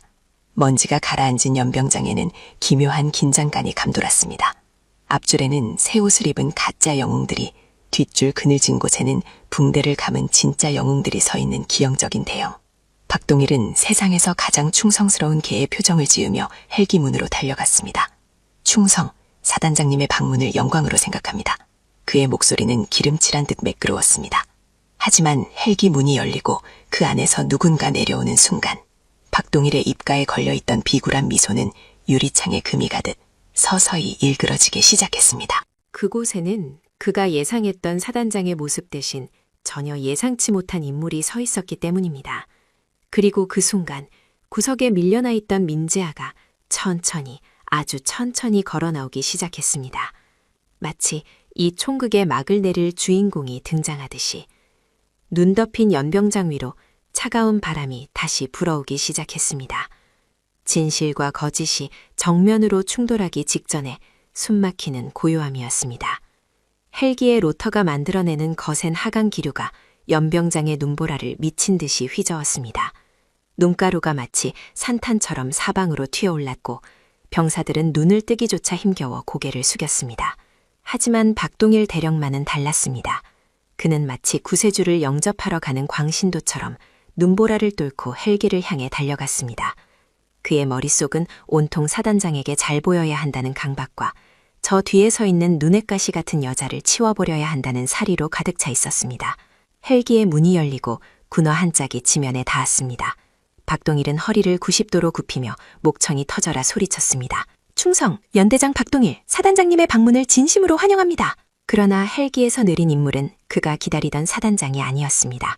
검은색 베레모를 쓴 헌병대 장교들과 그 뒤를 이어내리는 서늘한 인상의 중년 남성, 바로 사단장 이태준 소장이었습니다. 하지만 이 소장의 표정은 박동일이 예상했던 흡족함과는 거리가 멀었습니다. 그의 얼굴은 마치 귀신이라도 본 사람처럼 창백하게 질려 있었고 시선은 박동일이 아닌 그의 등 뒤 연병장 구석을 향해 고정되어 있었습니다. 박동일은 그 시선의 끝에 무엇이 있는지 알고 있었습니다. 그 미친 여자가 아직도 그곳에 서서 이 엄숙한 행사를 망치고 있다는 생각에 그의 이성은 끊어지고 말았습니다. 사단장이 불쾌해서 굳어버린 것이라 착각한 박동일은 다급히 뒤를 돌아보며 악을 썼습니다. 그는 성큼성큼 민지아에게 다가갔습니다. 그녀는 미동도 하지 않고 그를 올려다보고 있었습니다. 그 차분한 눈빛이 박동일의 분노에 기름을 부었습니다. 야, 이 미친년아, 여기가 어디라고 감히 서 있어. 당장 꺼지라고 했지. 박동일의 거친 손이 민지아가 걸치고 있던 낡고 해진 점퍼의 멱살을 움켜쥐었습니다.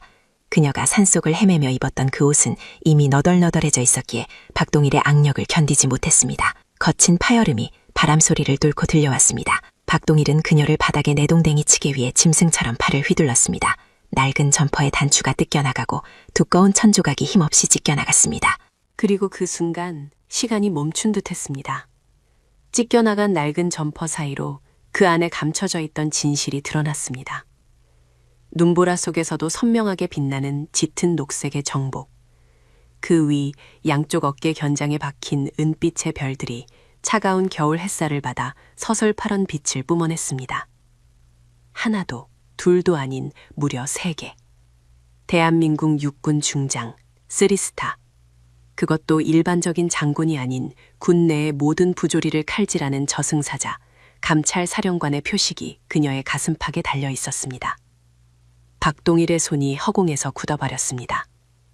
그는 자신의 눈을 의심했습니다. 눈앞에 여자가 입고 있는 것이 코스프레 의상이기를, 자신이 지금 헛것을 보고 있기를 간절히 바랐습니다. 하지만 그 별들은 너무나도 진자였고 그 권위는 압도적이었습니다. 그때 박동일의 뒤에서 다급한 군합발 소리가 들려왔습니다. 눈길에 미끄러질 듯 휘청거리며 달려온 사람은 다름 아닌 사단장 이태준 소장이었습니다. 이 소장은 박동일을 거칠게 밀쳐내버렸습니다.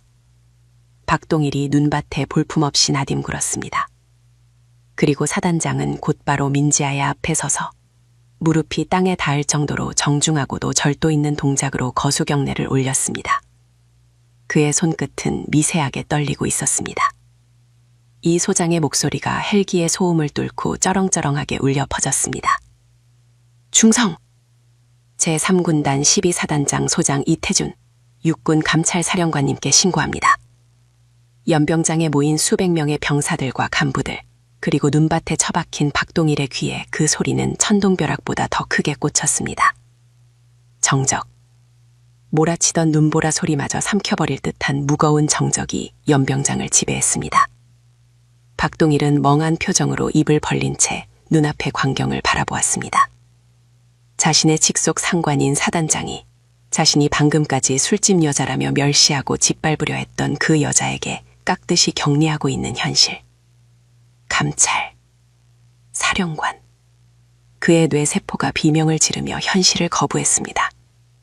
전설 속의 인물, 얼음마녀, 피의 속청자라 불리는 민지아 중장이 바로 이 여자란 말인가. 민지아는 천천히, 아주 천천히 찢어진 점퍼를 벗어던졌습니다. 완벽하게 각 잡힌 정복 차림의 그녀가 드러났습니다. 추위 따위는 느끼지 못하는 사람처럼 그녀는 꼿꼿하게 서서 사단장의 경례를 받았습니다. 그녀의 시선이 사단장을 지나 바닥에 주저앉아 벌벌 떨고 있는 박동일에게 꽂혔습니다. 민지아는 사단장의 경례를 받아주지 않은 채 낮고 차가운 목소리로 입을 열었습니다. 이태준 소장, 자네 부하 관리가 아주 인상적이더군. 감찰사령관을 벼랑 끝에서 밀어버리고 그것도 모자라 욕설을 퍼붓고 옷까지 찢어발기다니. 내 군생활 30년 만에 이런 환대는 처음이야. 이태준 소장의 얼굴이 흑빛이 되었습니다. 그는 그대로 눈밭에 무릎을 꿇었습니다.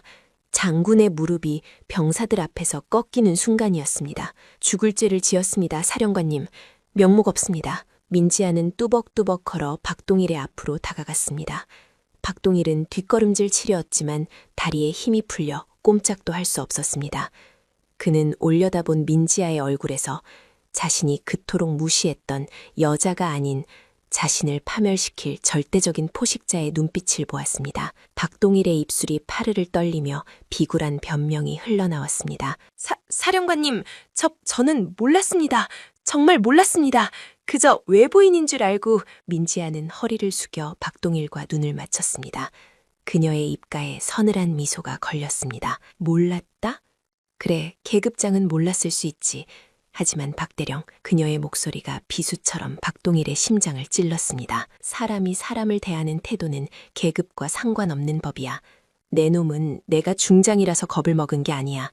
네가 저지른 그 더러운 짓들이 드러날까봐 겁을 먹은 거지. 한 번만 용서해 주십시오. 제발! 박동일이 그녀의 바짓가랑이를 잡으려 손을 뻗었습니다. 그 순간이었습니다. 짝!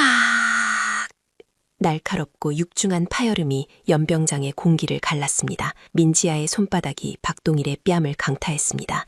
단순한 체벌이 아니었습니다. 특수임무대 707 출신인 그녀의 손길은 무기나 다름없었습니다. 박동일의 고개가 획 돌아가고 입안이 터져 붉은 피가 눈밭 위로 흩뿌려졌습니다. 그는 비명조차 지르지 못하고 바닥에 처박혔습니다. 민지아는 얼얼한 손을 털어내지도 않고 싸늘하게 내려다보며 말했습니다. 감찰사령관을 뭐? 술집 여자? 창녀라고 했나? 박동일 대령. 박동일은 터진 입술을 감싸주며 고개를 저었습니다. 공포로 인해 눈물과 콧물이 범벅이 된 그의 얼굴은 처참하기 그지없었습니다. 민지아는 더 이상 그를 볼 가치도 없다는 듯 고개를 돌렸습니다. 그리고 헬기에서 내린 헌병대 병력을 향해 턱짓했습니다. 그 뒤에서 묵묵히 상황을 지켜보던 최대령이 헌병들을 이끌고 신속하게 다가왔습니다. 최대령의 지시에 헌병 2명이 박동일의 양팔을 거칠게 낚아챘습니다. 박동일 대령, 군형법 제44조 항명, 제64조 상관 모욕, 그리고 업무상 횡령 및 직권남용 혐의로 긴급 체포한다. 찰컥. 차가운 금소금과 함께 박동일의 손목에 수갑이 치어졌습니다. 군인으로서의 명예도, 그가 그토록 집착했던 권력도 그 수갑 소리와 함께 끝장이 났습니다. 안 돼, 이건 모함이야. 사단장님, 살려주십시오. 박동일이 발버둥치며 소리쳤지만 이태준 소장은 고개를 돌려버렸습니다. 이미 썩은 동아줄을 잡을 바보는 없었습니다. 박동일은 짐승처럼 질질 끌려가며 헬기 쪽으로 차박했습니다. 상황이 정리되자 민지아는 흐트러진 옷매무새를 다듬으며 연병장의 도열한 병사들을 바라보았습니다. 그들의 눈빛은 이제 완전히 달라져 있었습니다. 억울함과 분노로 가득 찼던 눈동자들 속에 경이로움과 희망, 그리고 존경심이 차오르고 있었습니다. 자신들을 대신해 악마 같은 연대장의 뺨을 후려갈겨준 그 통쾌함이 추위에 언 그들의 가슴을 뜨겁게 녹이고 있었습니다. 민지아는 그들 중 가장 뒤쪽에서 붕대를 감고 서 있는 김선우 이병과 눈이 마주쳤습니다. 김 이병은 눈물이 그렁그렁한 채 떨리는 손으로 경례를 올리고 있었습니다. 민지아는 그에게 짧고 따뜻한 눈인사를 건넸습니다. 그리고 그녀는 우렁찬 목소리로 외쳤습니다. 전 병력에게 알린다. 나는 육군 감찰사령관 중장 민지아다. 그녀의 목소리에는 그 어떤 확성기보다 강한 힘이 실려 있었습니다.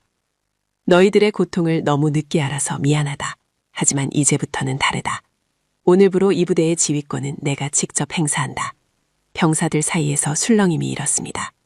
민지아는 헌병대 최대령을 보며 단호하게 명령했습니다. 최대령, 당장 연대 군수창고를 개방해. 그 말에 최대령뿐만 아니라 옆에 있던 간부들까지 놀란 눈치였습니다. 군수창구 개방은 전시 상황이 아니고서는 쉽게 내릴 수 없는 명령이었기 때문입니다. 하지만 민지아의 눈빛에는 한치의 망설임도 없었습니다. 그녀는 연병장에 서 있는 병사들을 가리키며 말을 이었습니다. 저 병사들이 입고 있는 꼴을 봐라. 이게 대한민국 군인의 모습인가? 창고에 쌓여있는 A급 피복들 당장 꺼내서 전원 환복시켜. 핫팩, 방한화, 방한장갑 있는 대로 다 풀어. 알겠습니다. 즉시 이행하겠습니다. 최대령이 우렁차게 대답하고 무전을 쳤습니다. 민지아는 멈추지 않았습니다. 그리고 취사반장 어디 있나? 구석에서 벌벌 떨고 있던 상사 한 명이 튀어나왔습니다. 취사반장 상사 김철수입니다. 지금 당장 창고에 있는 부식 다 꺼내. 라면이든 고기든 상관없다. 30분 내로 전병력이 배불리 먹을 수 있게 따뜻한 국물 요리 준비해. 재료 아끼다 걸리면 네 군복도 벗길 줄 알아. 예, 알겠습니다. 당장 준비하겠습니다. 취사반장이 엉덩이에 불이 붙은 듯 취사장으로 달려갔습니다. 굳게 닫혀있던 군수창구의 육중한 철문이 굉음이 되며 열리기 시작했습니다. 그 안에는 박동일이 상급부대 검열용으로 꽁꽁 숨겨두었던 비닐도 뜯지 않은 새 방한복과 전투화들이 산더미처럼 쌓여 있었습니다. 병사들의 입에서 탄성이 터져나왔습니다. 우와! 누가 먼저랄 것도 없이 함성이 터졌습니다. 그것은 단순한 기쁨의 함성이 아니었습니다. 지옥 같던 억압에서 해방된 자들만이 지를 수 있는 가슴 밑바닥에서 끓어오르는 해방의 외침이었습니다.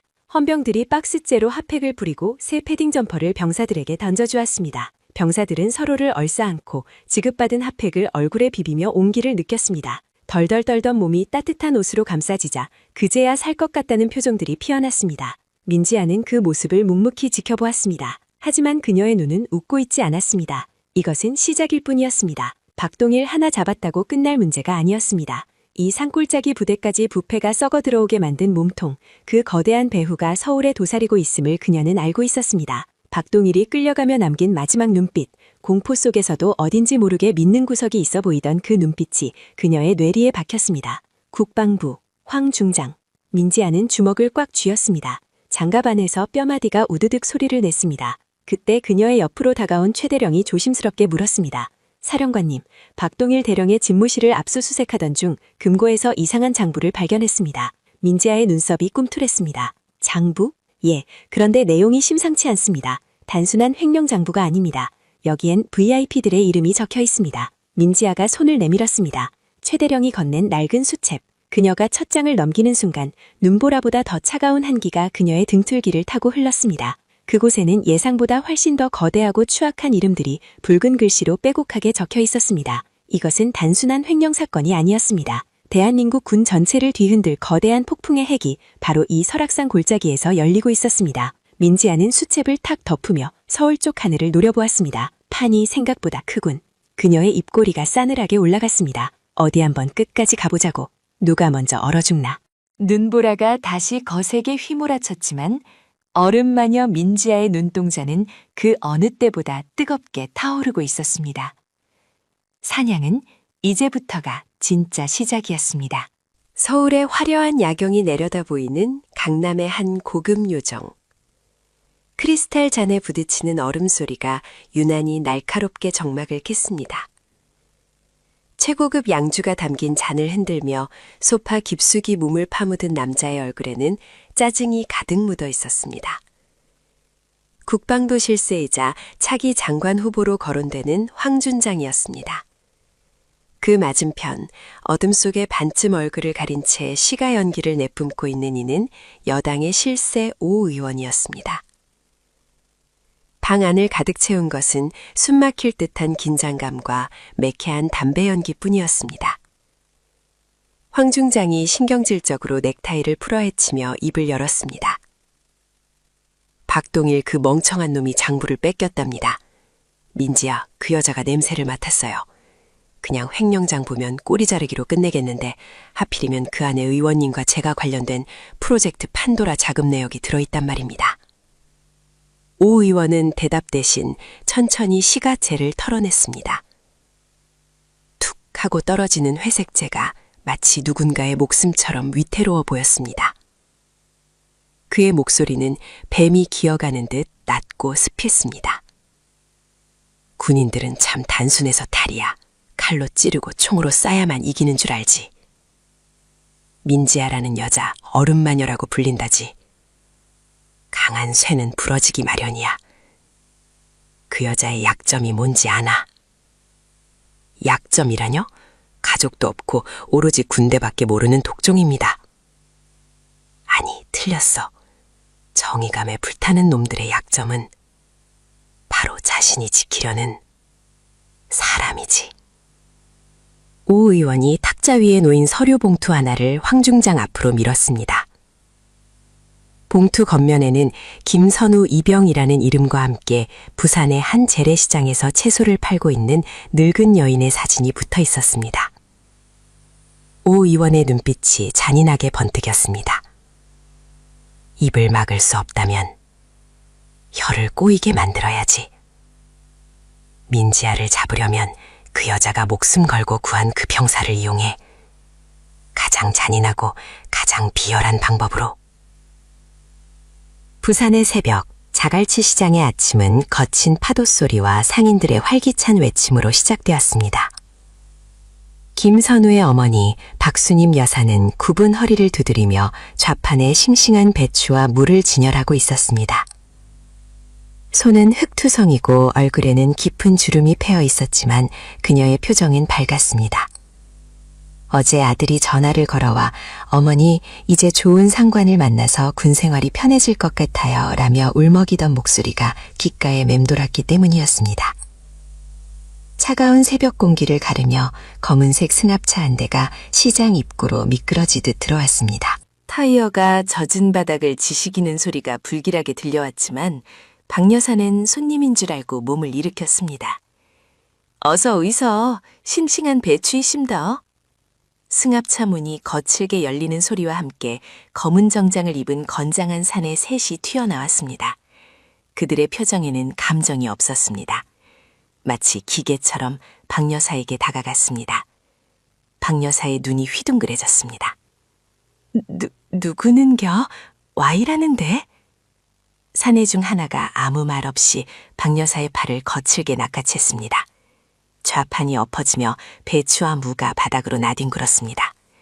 흙탕물 위로 지시겨지는 채소들처럼 평화롭던 시장의 아침이 순식간에 아수라장으로 변했습니다. 주변 상인들이 비명을 질렀습니다. 사람 살려! 납치다! 하지만 사내들은 망설임이 없었습니다.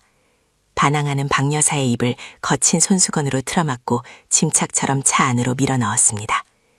닫히는 문틈 사이로 박 여사의 공포에 질린 눈동자가, 그리고 바닥에 떨어진 낡은 꽃무늬 지갑이 마지막으로 보였습니다. 육중한 엔진 소리가 으르렁대며 승합차는 순식간에 시장을 빠져나갔습니다. 남겨진 것은 바닥에 흩어진 채소들과 주인을 잃고 덩그러니 놓인 낡은 지갑뿐이었습니다. 설악산의 임시 지휘 통제실. 민지아는 압수한 장부와 USB를 분석하느라 밤을 꼬박 새운 상태였습니다. 그녀의 곁에는 김선우 이병이 따뜻한 커피를 나르며 돕고 있었습니다. 박동일이 체포된 후 부대에는 묘한 활기와 안도감이 감돌고 있었습니다. 김선우가 조심스럽게 입을 열었습니다. 사령관님, 정말 감사합니다. 어머니께 전화드렸더니 사령관님 덕분에 제가 살았다고 펑펑 우셨습니다. 민지아는 모니터에서 눈을 떼지 않은 채 무심한 듯 그러나 따뜻한 목소리로 대답했습니다. 감사는 저녁하고 해. 아직 끝난 거 아니다. 그때였습니다. 책상 위에 놓인 김선우의 휴대전화가 미친 듯이 진동하기 시작했습니다. 발신자 정보가 없는 알 수 없음 번호였습니다. 김선우가 의아한 표정으로 전화를 집어들었습니다. 여보세요? 수화기 너머에서는 아무런 말도 들리지 않았습니다. 대신 기계적인 신호음과 함께 영상통화로 전환되었습니다. 화면이 켜지는 순간 김선우의 손에서 휴대전화가 힘없이 미끄러져 떨어졌습니다. 탁! 바닥에 떨어진 전화기 화면 속에서 끔찍한 영상이 재생되고 있었습니다. 어두컴컴한 창고, 낡은 의자에 밧줄로 꽁꽁 묶인 채 입에 재갈이 물린 노파. 머리카락은 헝클어졌고 눈가에는 피멍이 들어 있었습니다. 공포에 질려 덜덜 떨고 있는 그 모습은 조금 전까지만 해도 아들의 안부를 묻던 김선우의 어머니였습니다. 김선우의 다리가 풀렸습니다. 그는 바닥에 주저앉아 비명을 지르듯 화면을 움켜쥐었습니다. 어머니! 엄마! 민지아가 순식간에 다가와 전화기를 낚아챘습니다. 그녀의 눈빛이 매섭게 변했습니다. 화면 속에서 변조된 기계음 목소리가 흘러나왔습니다. 김선우 이병, 효자라고 들었다. 어머니가 참 고우시더군. 화면 속의 사내가 박 여사의 머리채를 거칠게 잡아당겼습니다. 박 여사가 고통스러운 신음과 함께 몸부림쳤습니다. 김선우가 바닥에 머리를 찌으며 울부짖었습니다. 제발 우리 엄마 건드리지 마. 내가 다 잘못했어. 살려줘. 민지아의 손이 부들부들 떨렸습니다. 이것은 단순한 협박이 아니었습니다. 전쟁 선포였습니다. 그녀가 이를 악물고 낮은 목소리로 으르렁거렸습니다. 너희들 누구냐? 털끝 하나라도 건드리면 지구 끝까지 쫓아가서 죽여버리겠다. 하지만 놈들은 민지아의 협박을 비웃듯 말을 이었습니다. 민지아 중장, 흥분하지 마시지. 선택권은 우리가 쥐고 있어. 잘 들어라, 김선우. 지금 당장 내 휴대전화로 전송된 대본을 읽어라. 그리고 1시간 뒤 국방부 기자회견장 생중계 연결 때 그대로 발표해. 만약 글자 하나라도 틀리거나 거부한다면 내 어머니의 손가락부터 하나씩 잘라서 너에게 택배로 보내주마. 전화가 뚝 끊겼습니다. 지휘 통제실 안에는 김선우의 처절한 통곡 소리만이 공허하게 울려 퍼졌습니다. 그는 짐승처럼 울부짖으며 민지아의 바지끄덩이를 잡았습니다. 사령관님 제발 우리 엄마 좀 살려주세요. 시키는 대로 다 할게요.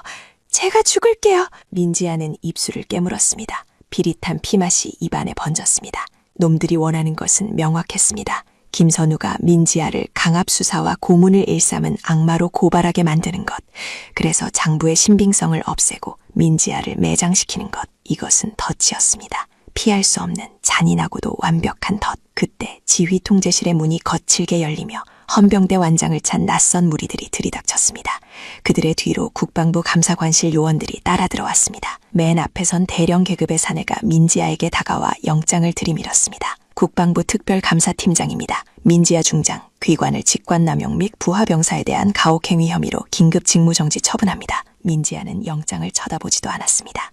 그녀의 시선은 오직 바닥에서 떨고 있는 김선우에게 고정되어 있었습니다. 감사팀장이 비릿한 웃음을 흘리며 덧붙였습니다. 타이밍이 참 절묘하군요.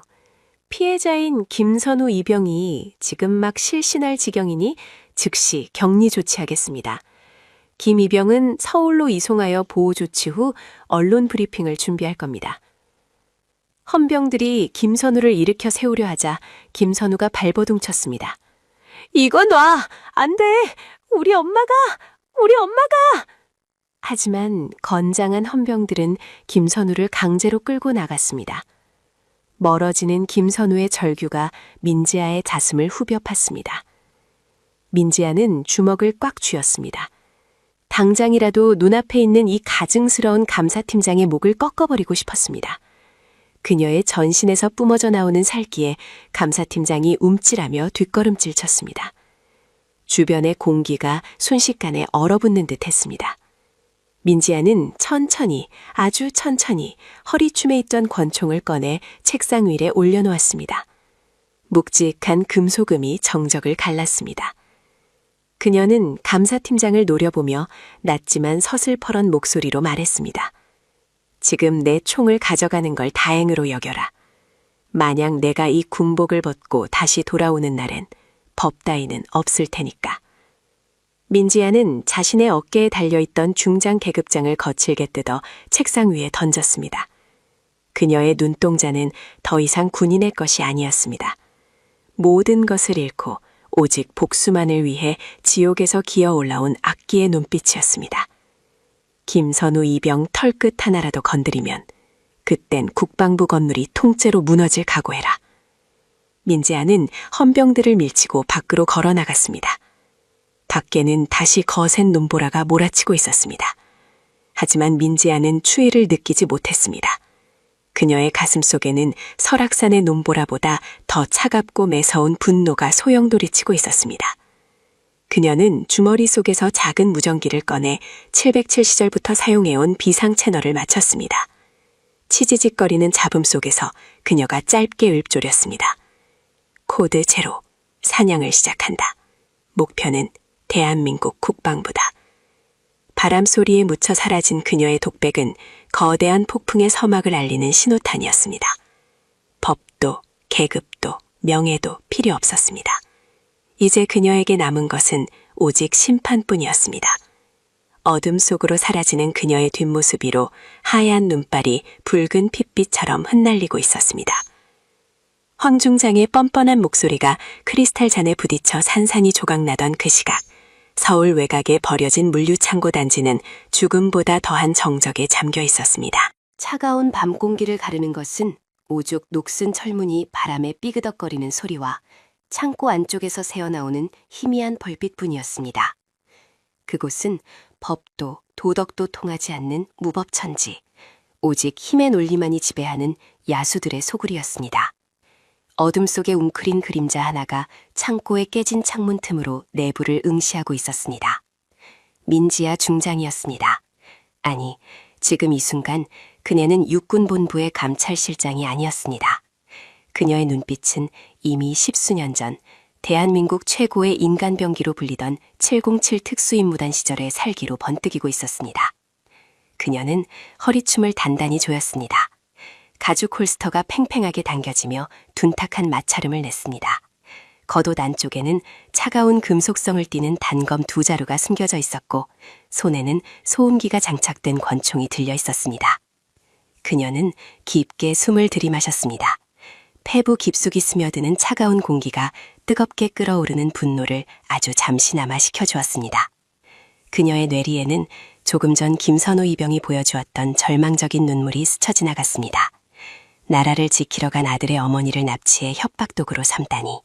그것은 군인이 지켜야 할 마지막 선을 넘은 것이었고 인간이기를 포기한 짓이었습니다. 어둠 속에서 그녀의 입술이 아주 작게 움직였습니다. 지옥에 온 걸 환영한다, 쓰레기들. 그녀의 말이 끝나기가 무섭게 그녀의 신형이 어둠 속으로 녹아들었습니다. 창고 안은 매캐한 담배 연기와 곰팡이 냄새, 그리고 땀 냄새가 뒤섞여 역겨운 악취를 풍기고 있었습니다. 형광등 몇 개가 위태롭게 깜빡거리며 바닥에 널브러진 술병들과 험상궂은 사내들의 얼굴을 비추고 있었습니다. 대략 20명, 강목과 쇠파이프, 심지어는 횟깔까지 옆에 끼고 앉아 잡담을 나누거나 카드놀이를 하는 덩치들 사이로 한쪽 구석에 밧줄로 묶인 채 입에 재갈이 물린 중년 여성이 보였습니다. 김선우 이병의 어머니였습니다. 공포에 질려 파랗게 질린 그녀의 얼굴을 보자 민지아의 심장이 차갑게 굳어갔습니다. 가장 안쪽 소파에 거만하게 다리를 꼬고 앉아있는 우두머리 사내가 낄낄거리며 부하들에게 소리쳤습니다. 야, 그 군바리 새끼한테 연락 왔냐? 증거 넘기면 애미는 살려준다고 해. 물론 손가락 몇 개는 자르고 보내줘야 정신을 차리겠지만 말이야. 그의 말에 부하들이 왁자지껄하게 웃음을 터뜨렸습니다. 그들의 웃음소리가 창고의 높은 천장을 때리고 메아리쳐 돌아왔습니다. 바로 그 순간이었습니다. 천장의 환풍구가 소리 없이 열리며 검은 그림자가 바닥으로 낙하했습니다. 착지 소리는 들리지 않았습니다. 마치 깃털이 내려앉듯 부드러웠지만 그 결과는 폭풍과도 같았습니다. 가장 가까이 있던 조직원 한 명이 무언가 이상함을 느끼고 고개를 돌리는 찰나 민지아의 손이 그의 턱과 뒤통수를 감쌌습니다. 우두둑. 섬뜩한 파열음이 웃음소리를 뚫고 들려왔습니다. 비명조차 지르지 못한 채 사내는 인형처럼 바닥으로 허물어졌습니다. 그제야 창고 안의 공기가 얼어붙었습니다. 카드놀이를 하던 사내들이 멍한 표정으로 쓰러진 동료와 그 위에 서 있는 낯선 여자를 바라보았습니다. 민지아는 천천히 고개를 들었습니다. 헝클어진 머리카락 사이로 드러난 그녀의 눈동자는 마치 심연을 들여다보는 듯 칠흑같이 어두웠습니다. 한 조직원이 당황한 기색이 역력한 목소리로 외쳤습니다. 조직원일, 뭐야, 저녀는 누구야? 어떻게 들어왔어? 그 외침이 신호탄이 되었습니다. 사내들이 욕설을 내뱉으며 강목과 쇠파이프를 집어들고 자리에서 벌떡 일어났습니다. 하지만 민지아는 물러서지 않았습니다. 오히려 그녀의 입가에는 서늘한 미소가 걸렸습니다. 그녀는 손목을 가볍게 풀며 천천히 그들을 향해 걸음을 옮겼습니다. 또각, 또각. 군화 발자국 소리가 마치 사형 선고처럼 창고 안에 울려 퍼졌습니다. 그녀의 낮고 차분한 목소리가 놈들의 고막을 파고들었습니다. 20명인가. 몸풀기로는 나쁘지 않군. 분노한 조직원 2명이 고함을 지르며 그녀에게 달려들었습니다. 무식하게 휘두르는 쇠파이프가 허공을 가르며 날카로운 소리를 냈습니다. 민지아는 피하지 않았습니다. 쇠파이프가 정수리에 닿기 직전 그녀의 몸이 유령처럼 왼쪽으로 살짝 틀어졌습니다. 동시에 그녀의 오른손이 상대의 팔목을 낚아챘습니다. 그녀는 상대의 힘을 그대로 이용해 몸을 회전시키며 팔꿈치로 놈의 관자놀이를 가격했습니다. 둔탁한 타격음과 함께 거구의 사내가 비틀거렸습니다. 민지아는 멈추지 않고 놈의 팔을 반대 방향으로 꺾어버렸습니다. 뼈가 어긋나는 소름 끼치는 소리가 창고 안을 가득 채웠습니다. 뒤이어 달려든 다른 놈이 회칼을 찔러 들어왔지만 민지아는 이미 쓰러지는 놈을 방패막이로 삼은 뒤였습니다. 칼날이 동료의 어깨에 박히자 비명소리가 터져나왔습니다. 민지아는 당황한 칼잡이의 명치를 향해 군화팔을 꽂아 넣었습니다. 억 하는 소리와 함께 놈이 뒤로 나뒹굴며 뒤에 있던 테이블을 박살냈습니다. 유리병 깨지는 소리가 요란하게 울려 퍼졌습니다. 순식간에 2명을 제압한 그녀의 솜씨에 놈들은 기가 질린 듯 뒷걸어질 쳤습니다. 우두머리가 얼굴을 일그러뜨리며 고래고래 소리를 질렀습니다. 우두머리, 뭐하고 있어 이 병신들아. 여자 하나 못 잡아서 쩔쩔매. 다 같이 덤벼. 죽여버려. 그의 독촉에 남은 10여 명의 놈들이 일제히 달려들었습니다. 사방에서 무기들이 날아들었습니다. 일반인이라면 공포에 질려 주저앉았을 상황이었지만 민지아에게는 이 모든 것이 느린 화면처럼 보였습니다. 707 특수임무단 시절 그녀는 수백 번도 넘게 이런 상황을 시뮬레이션하고 겪어왔습니다. 다수의 적을 상대할 때 가장 중요한 것은 흐름이었습니다. 멈추면 죽는다. 끊임없이 움직여라. 상대를 무기이자 방패로 삼아라. 민지아는 바닥을 박차고 뛰어올랐습니다. 그녀의 몸이 공중에서 회전하며 가장 선두에 선 놈의 목을 다리로 감아챘습니다. 그녀의 체중과 회전력이 실린 힘에 놈은 중심을 잃고 바닥으로 매다 꽂혔습니다. 착지와 동시에 그녀는 품에서 단검을 뽑아들었습니다. 은색 칼날이 형광등 불빛을 받아 서늘하게 번뜩였습니다. 그녀의 움직임은 춤을 춘 듯 유려했지만 그 끝은 잔혹했습니다. 달려드는 놈의 허벅지를 긋고 비틀거리는 놈의 턱을 올려찼습니다. 그녀는 놈들의 관절을 정확히 타격했습니다. 무릎, 팔꿈치, 손목. 인체의 가장 취약한 부위들이 그녀의 손끝에서 무참히 부서져 나갔습니다.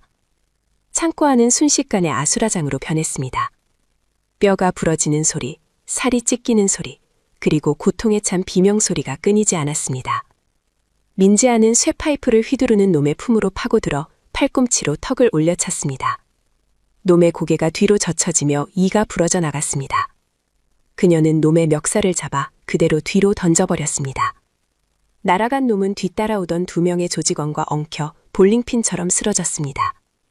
그녀는 거친 숨을 몰아쉬며 주변을 둘러보았습니다. 바닥은 피와 깨진 유리 조각, 그리고 신음하는 놈들로 가득했습니다. 이제 남은 것은 우두머리와 그를 호위하는 2명의 덩치뿐이었습니다. 우두머리는 더 이상 거만하게 앉아있지 못했습니다. 그는 사색이 된 얼굴로 주머니에서 잭나이프를 꺼내들고 벌벌 떨고 있었습니다. 그의 눈앞에 서 있는 여자는 인간이 아니었습니다. 피투성이가 된 채 흐트러짐 없는 자세로 서 있는 그네는 피에 굶주린 야수 그 자체였습니다. 민지아는 손에 묻은 피를 툭 털어내며 우두머리를 향해 한 걸음씩 다가갔습니다. 그녀의 군화가 바닥의 유리 조각을 지식이는 소리가 놈들의 심장을 옥죄해왔습니다. 그녀는 마치 산책을 나온 사람처럼 무심하게, 하지만 절대적인 위압감을 풍기며 입을 열었습니다. 이제 내 차례다. 선택해라. 제 발로 기어와서 빌 것인지, 아니면 저 쓰레기들처럼 평생 휠체어 신세를 지게 될 것인지. 우두머리 옆에 있던 덩치 하나가 악을 쓰며 달려들었습니다. 덩치, 이 미친년이. 그는 거대한 주먹을 휘둘렀지만 민지아는 고개만 살짝 까딱해 피했습니다. 그리고 전광석화처럼 놈의 팔을 잡아 비틀며 등 뒤로 올라탔습니다. 그녀는 놈의 목을 팔로 감아 조르기 시작했습니다. 덩치는 컥컥거리는 소리를 내며 발버둥쳤지만 강철 같은 그녀의 팔은 조금도 풀리지 않았습니다. 몇 초 지나지 않아 거구의 사내가 눈을 까디집으며 거품을 물고 쓰러졌습니다. 마지막 남은 호위는 겁에 질려 뒷걸음질치다 제 발에 걸려 넘어졌습니다. 그는 무기를 버리고 바닥을 기며 살려달라고 애원했습니다. 민지아는 그를 거들떠보지도 않고 곧장 우두머리에게 시선을 고정했습니다. 그리고 김선우 이병의 어머니가 묶여있는 곳을 턱으로 자리켰습니다. 풀어. 짧고 간결한 명령이었습니다. 하지만 그 안에는 거부할 수 없는 절대적인 힘이 실려 있었습니다. 우두머리는 덜덜 떨리는 손으로 칼을 들어 김선우 어머니의 밧줄을 끊으려 했습니다. 하지만 공포심 때문에 손이 말을 듣지 않아 헛손질만 해댔습니다. 답답함을 느낀 민지아가 순식간에 거리를 좁혔습니다. 우두머리가 비명을 지르며 칼을 휘둘렀지만 민지아는 가볍게 그의 손목을 쳐내 칼을 떨어뜨리게 만들었습니다. 그리고 그대로 놈의 멱살을 잡아들어 올려 벽으로 밀어붙였습니다. 쾅! 건물 전체가 울릴 정도의 충격에 우두머리는 숨을 헐떡였습니다. 민지아는 놈의 귓가에 얼굴을 들이밀고 지옥에서 올라온 듯한 목소리로 속삭였습니다. 내 부하의 가족을 건드린 대가가 어떤 건지 뼈저리게 느끼게 해주지. 내 놈 뒤에 누가 있든 그 놈들까지 모조리 씹어 먹어줄 테니까. 그녀는 놈을 쓰레기처럼 바닥에 내동댕이 쳤습니다. 그리고 재빨리 김선우 어머니에게 다가가 재갈을 풀고 밧줄을 끊었습니다. 어머니는 공포와 안도감이 뒤섞인 얼굴로 흐느끼며 민지아의 옷자락을 붙잡았습니다. 김선우 모친, 고맙습니다. 정말 고맙습니다. 민지아는 굳어있던 표정을 풀고 부드러운 손길로 어머니의 어깨를 감싸 안았습니다. 그녀의 목소리는 방금 전과는 딴판으로 따뜻하고 듬직했습니다. 많이 놀라셨죠? 이제 괜찮습니다. 아드님도 무사합니다. 제가 약속드립니다. 다시는 이런 일이 없도록 하겠습니다. 그녀는 자신의 겉옷을 벗어 떨고 있는 어머니에게 덮어주었습니다. 그리고 바닥에 널브러진 우두머리를 차가운 눈빛으로 내려다보았습니다. 놈은 이미 전의를 상실한 채 바닥에 웅크리고 있었습니다. 민지아는 주머니에서 휴대전화를 꺼내 어디론가 전화를 걸었습니다. 신호음이 몇 번 울리기도 전에 상대방이 전화를 받았습니다. 최대령이었습니다. 민지아는 쓰러진 놈들을 배경으로 여전히 떨고 있는 어머니를 부축하며 덤덤하게 말했습니다. 청소 끝났다. 헌병대 보내. 그리고 쓰레기 수거청도 넉넉히 준비하는 게 좋을 거야. 전화를 끄는 민지아의 시선이 창고 밖 서울의 밤하늘을 향했습니다. 멀리서 사이렌 소리가 희미하게 들려오기 시작했습니다. 하지만 이것은 끝이 아니었습니다. 이제 겨우 시작일 뿐이었습니다. 이 하수구의 바닥을 기어다니는 쥐새끼들을 잡았으니 이제는 그 쥐들에게 먹이를 주며 조종하던 더 크고 더러운 뱀들을 잡을 차례였습니다. 그녀의 눈빛이 다시 한번 차갑게 빛났습니다. 기다려라, 박동일, 그리고 황 중장. 내 칼끝은 이제 겨우 너희들의 목을 겨누기 시작했으니까. 그녀는 어머니를 부축해 창고 밖으로 걸어나갔습니다. 등 뒤로 펼쳐진 아수라장은 그녀가 깨어난 707이라는 것을 증명하는 처참하고도 확실한 증거였습니다. 어둠 속으로 사라지는 그녀의 뒷모습은 그 어느 때보다 거대하고 위태로워 보였지만 동시에 그 무엇보다 강인해 보였습니다. 판도라의 상자는 이제 막 열렸습니다. 수백 개의 카메라 플래시가 터지며 국방부 대회실을 하얗게 뒤덮었습니다.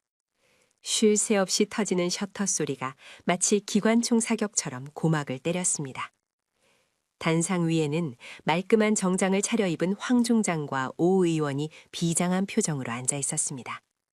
그들의 뒤로는 군 기강 확립 및 내부 비리 척결 기자회견이라는 거창한 현수막이 걸려 있었습니다. 전 국민이 지켜보는 생중계 현장이었습니다. 마이크 앞에 선 황 중장이 헛기침을 하며 목을 가다듬었습니다. 스피커를 통해 울려 퍼지는 그의 목소리는 짐짓 침통하면서도 단호했습니다. 존경하는 국민 여러분, 오늘 우리는 참담한 심정으로 이 자리에 섰습니다. 군 내부 감찰을 책임지던 민지아 중장이 그동안 자신의 지위를 이용해 막대한 뇌물을 수수하고 이를 은폐하기 위해 부하들을 협박해왔다는 충격적인 사실이 밝혀졌습니다. 기자석이 술렁거렸습니다. 노트북 자판을 두드리는 소리가 빗소리처럼 공간을 메웠습니다. 황 중장은 그 반응을 즐기듯 잠시 말을 멈추었다가 더욱 목소리를 높였습니다. 심지어 그녀는 자신의 범죄가 드러날 위기에 처하자 무고한 장병들을 사지로 내몰고 탈영을 가장하여 잠적했습니다. 이는 군인의 명예를 더럽힌 결코 용서받을 수 없는 반역 행위입니다. 이에 국방부는 그때였습니다. 대회실의 거대한 이중문이 굉음과 함께 양쪽으로 활짝 젖혀졌습니다. 경첩이 비명을 지르는 듯한 소리가 실내의 소음을 단숨에 집어삼켰습니다. 모든 카메라와 시선이 일제히 입구로 쏠렸습니다. 입구에는 짙은 화약 냄새와 비릿한 피 냄새를 풍기는 한 여자가 서 있었습니다. 단정하게 다림질된 정복 대신 곳곳이 찢어지고 핏자국이 엉겨붙은 검은색 전술 작전복을 입은 민지아 중장이었습니다. 그녀의 어깨 위에는 눈 녹은 물과 흙탕물이 얼룩져 있었고 흐트러진 머리카락 사이로 보이는 눈동자는 맹수처럼 형형하게 빛나고 있었습니다. 그녀의 뒤로 붕대를 감은 김선우 이병이 휠체어에 탄 어머니를 밀며 들어왔습니다. 그리고 그 옆에는 온몸이 포승줄로 꽁꽁 묶인 채 재갈을 몰고 있는 험상궂은 사내, 바로 박동일 대령이 고용한 청부업자 두목이 헌병들에 의해 질질 끌려오고 있었습니다. 황 중장의 얼굴이 순식간에 시체처럼 창백해졌습니다. 오 의원은 마시던 물잔을 떨어뜨릴 뻔하며 자리에서 벌떡 일어났습니다. 민지아는 뚜벅뚜벅 단상을 향해 걸어갔습니다. 그녀가 신은 전술화가 대리석 바닥을 지시기는 소리가 적막한 회견잔에 무겁게 울려 퍼졌습니다. 경호원들이 황급히 그녀를 막아서려 했지만 그녀가 뿜어내는 살기에 눌려 뒷걸음질 칠 뿐이었습니다. 단상 바로 아래까지 걸어온 민지아가 고개를 들어 황 중장을 쏘아보았습니다. 마이크 없이 육성으로 내뱉는 그녀의 목소리는 차갑고도 명료하게 회견장 구석구석까지 파고들었습니다. 내 장례식 조사를 미리 읽어주는 건가, 황 중장? 순서가 틀렸어. 묘지에 들어갈 사람은 내가 아니라 당신들이니까. 황 중장이 떨리는 손가락으로 민지아를 가리키며 악을 썼습니다. 저 반역자를 당장 끌어내! 헌병, 뭐하고 있어? 하지만 민지아는 눈 하나 깜짝하지 않았습니다. 그녀는 품 안에서 피 묻은 작은 금속 물체를 꺼내 들었습니다. 조명 아래서 번뜩이는 그것은 바로 박동일 대령의 금고에서 찾아낸 USB, 판도라의 상자였습니다. 그녀는 단상 옆에 설치된 프레젠테이션용 노트북으로 성큼성큼 다가갔습니다. 진행 요원이 막으려 하자 민지아는 가볍게 그의 손목을 제압하여 옆으로 밀쳐냈습니다. 찰칵! USB가 노트북 포트에 꽂히는 소리가 유난히 켜게 들렸습니다. 민지아의 손가락이 키보드 위를 빠르게 춤췄습니다. 대형 스크린에 띄어져 있던 민지아 비리 의혹이라는 PPT 화면이 순식간에 검은 화면으로 바뀌었습니다. 국민 여러분, 지금부터 들으실 내용은 조작된 소설이 아닌 추악한 진실의 육성입니다. 엔터키를 누르는 경쾌한 소리와 함께 스피커에서 지지직거리는 노이즈가 흘러나왔습니다. 그리고 곧이어 너무나도 익숙한 목소리가 회견장을 가득 채웠습니다. 아니, 오 의원님, 이번에 설악산 부지 개발 것만 승인해 주시면 제가 섭섭지 않게 챙겨드린다니까요. 군납비리 그거 덮는 건 일도 아닙니다. 민지야, 그 계집애만 처리하면 돼요. 황 중장의 목소리였습니다. 이어서 오 의원의 걸걸한 웃음소리가 뒤따랐습니다. 황 장군, 시원시원해서 좋아. 그래, 그 여자가 냄새를 맡고 있다지? 사고사로 위장해. 눈사태 좋잖아? 시체도 못 찾게. 회견장은 순식간에 아수라장이 되었습니다.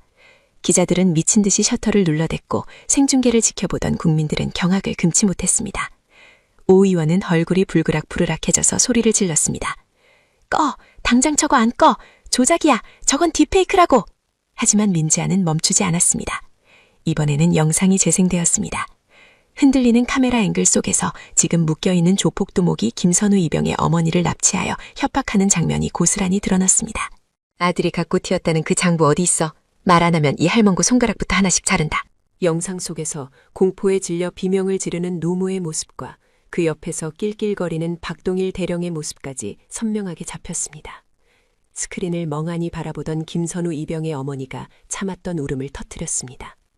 휠체어 옆에 선 김선우 이병은 주먹을 꽉 쥐고 분노에 찬 눈으로 단상 위의 두 사람을 노려보았습니다. 증거는 너무나 명백했습니다. 황 중장은 다리에 힘이 풀린 듯 의자에 주저앉았고 오 의원은 뒷문으로 도망치려 주위를 두리번거렸습니다. 민지아가 마이크를 잡았습니다. 그녀의 목소리는 분노를 억누른 탓에 낮게 깔려 있었지만 그 어떤 고함보다도 위압적이었습니다. 이것이 당신들이 말하는 군인의 명예입니까? 자신아 배를 불리기 위해 부하를 죽이고 무고한 시민을 납치하는 것이 당신들이 지키려던 국가안보입니까? 그녀는 천천히 고개를 돌려 도망칠 구멍을 찾고 있는 오 의원과 넋이 나간 황 중장을 번갈아 보았습니다. 당신들은 군복을 입은 군인이 아니라 군복을 훔쳐 입은 강도일 뿐입니다. 그때 회견장 입구에서 다시 한번 무거운 발걸음 소리가 들려왔습니다. 이번에는 질서정연하고 위험 있는 소리였습니다. 최대령이 이끄는 헌병수사대가 들이닥쳤습니다. 최대령의 손에는 체포영장이 들려 있었습니다. 최대령이 단상 위로 올라가 도망치려던 고 의원의 앞을 가로막았습니다. 그의 목소리가 단호하게 울렸습니다. 국방부 장관의 긴급명령입니다. 황기철 중장, 오태석 의원, 뇌물수수, 살인교사, 납치 및 감금 혐의로 긴급 체포합니다. 철컥. 차가운 수갑이 오 의원의 손목에 채워지는 소리가 적나라하게 마이크를 타고 흘려나왔습니다. 이거 놔! 내가 누군지 알아? 감히 국회의원의 몸에 손을 대! 너희들 다 옷 벗게 만들 거야! 오 의원이 발악하며 고함을 질렀지만 헌병들은 무표정한 얼굴로 그를 제압하려 끌고 나갔습니다. 황 중장은 이미 모든 것을 포기한 듯 고개를 떨군 채 짐승처럼 끌려가는 오 의원의 뒷모습을 바라볼 뿐이었습니다. 수백 대의 카메라가 그 추악한 몰락의 순간을 놓치지 않고 담아냈습니다. 플래시 세례는 더 이상 그들을 돋보이게 하는 조명이 아니라 죄인을 단죄하는 심판의 번개처럼 번쩍였습니다. 소란스러운 검거 현장 한가운데 민지아는 조용히 김선우 이병과 그의 어머니에게 다가갔습니다. 그녀는 무릎을 굽혀 휠체어에 앉은 어머니와 눈을 맞췄습니다. 비와 먼지로 얼룩진 그녀의 얼굴에 처음으로 옅은 미소가 번졌습니다. 그녀가 거친 손으로 어머니의 떨리는 손을 따뜻하게 감싸주며 부드럽게 말했습니다. 약속 지켰습니다. 어머님. 이제 아무도 두 분을 괴롭히지 못할 겁니다. 김선우 이병의 눈에서 뜨거운 눈물이 주르륵 흘러내렸습니다. 그는 거수경례를 올리며 목이 맨 소리로 외쳤습니다. 충성! 감사합니다. 중장님! 정말 감사합니다. 민지아는 말없이 김이병의 어깨를 두드려 주었습니다. 회견장은 여전히 웅성거림과 셔터 소리로 가득 찼지만 민지아의 귀에는 그 모든 소음이 멀어지고 있었습니다. 긴장이 풀리면서 지독한 피로가 몰려왔습니다. 갈비뼈 부근의 통증이 다시금 날카롭게 찔러왔지만 그녀는 비틀거리지 않았습니다. 그녀는 천천히 몸을 돌려 아수라장이 된 회견장을 빠져나가기 시작했습니다. 기자들이 질문을 퍼부으며 그녀에게 달려들었지만 최대령의 부하들이 인간 바리케이드를 쳐 그녀의 길을 터주었습니다. 등 뒤에서 쏟아지는 스포트라이트를 받으며 걸어가는 그녀의 그림자가 길게 늘어졌습니다. 그 뒷모습은 고독하지만 그 어느 때보다 거대하고 강인해 보였습니다. 이제야 비로소 설악산의 차가운 눈보라가 멈춘 것 같았습니다. 하지만 그녀는 알고 있었습니다. 썩은 환부를 도려냈을 뿐 아직 군대라는 거대한 조직 안에는 숨겨진 암세포들이 남아있다는 것을. 회견장 문을 나서기 직전 민지아는 잠시 멈춰섰습니다. 그리고 등 뒤의 소란을 향해 들리지 않을 만큼 작게 하지만 단단한 목소리로 중얼거렸습니다. 이제 시작이야. 문이 닫히며 회견장의 소음이 차단되었습니다. 복도의 차가운 공기가 달아오른 그녀의 뺨을 식혀주었습니다. 진정한 싸움은 이제부터였습니다. 녹슨 철문 너머 이제는 더 이상 지옥의 비명소리가 들리지 않았습니다. 대신 하얀 김이 모락모락 피어오르는 구수한 고깃국 냄새가 차가운 설악의 공기를 따뜻하게 데우고 있었습니다. 식당 건물 굴뚝에서는 쉴 새 없이 연기가 피어올랐습니다. 그 연기는 마치 이곳을 짓누르던 저주가 풀려나가듯 하늘 높이 흩어졌습니다. 식당 안은 활기로 가득 찼습니다. 덜그럭거리는 식판 소리, 후루룩 국물을 들이키는 소리, 그리고 무엇보다 오랫동안 이곳에서 실종되었던 소리, 바로 병사들의 웃음소리가 공간을 메웠습니다. 민지아 중장은 식당 구석에 서서 그 광경을 조용히 지켜보았습니다. 그녀의 시선이 병사들의 식판에 머물렀습니다. 꽁꽁 얼어붙어 돌덩이 같았던 주먹밥 대신 윤기가 흐르는 하얀 쌀밥과 큼지막한 고기가 들어간 육개장이 담겨 있었습니다. 한 병사가 숟가락을 든 채 눈물을 뚝뚝 흘리고 있었습니다. 옆에 앉은 동료가 그의 어깨를 두드려 주었습니다. 동료 병사가 따뜻한 목소리로 말했습니다. 많이 먹어라. 이제 아무도 우리 밥 먹는 시간 안 뺏는다. 체하지 말고 천천히 먹어. 그 말을 듣는 지아의 입가에 희미한 미소가 번졌습니다. 그녀가 입고 있던 낡은 병사군복은 이제 깨끗하게 세탁된 정복으로 바뀌어 있었습니다. 어깨 위에서 빛나는 별 3개, 중장의 계급장이 식당의 형광등 불빛을 받아 번쩍였습니다. 하지만 그녀를 가장 빛나게 하는 것은 계급장이 아니라 병사들을 바라보는 그 따뜻한 눈빛이었습니다. 그녀는 발걸음을 옮겨 내무반으로 향했습니다. 복도를 지날 때마다 마주치는 병사들의 경례 소리가 우렁찼습니다. 예전의 주눅 들고 공포에 질린 목소리가 아니었습니다. 생기가 넘치고 자부심이 담긴 목소리였습니다. 내무반의 풍경도 완전히 달라져 있었습니다. 곰팡이가 슬고 구멍이 송송 뚫려 찬바람이 들어오던 매트리스는 모두 폐기되었습니다. 대신 두툼하고 푹신한 새 침구리가 깔려 있었습니다. 라디에이터가 웅웅거리며 돌아가는 소리가 들렸습니다. 실내 온도는 훈훈했습니다. 동상으로 검게 변해가던 병사들의 손과 발은 이제 전문 의료진의 치료를 받아 붕대가 감겨 있었지만 혈색이 돌아오고 있었습니다. 지아는 침상 끝에 앉아 붕대를 감고 있는 한 병사에게 다가갔습니다. 그는 바로 며칠 전 박대령의 폭언을 들으며 맨발로 눈밭을 뛰었던 그 병사였습니다. 지아는 병사의 손을 조심스럽게 잡으며 부드럽게 물었습니다. 통증은 좀 어때? 견딜만한가? 병사는 화들짝 놀라 몸을 일으키려 했습니다. 지아는 손을 들어 그를 제지했습니다. 병사의 눈시울이 붉어졌습니다.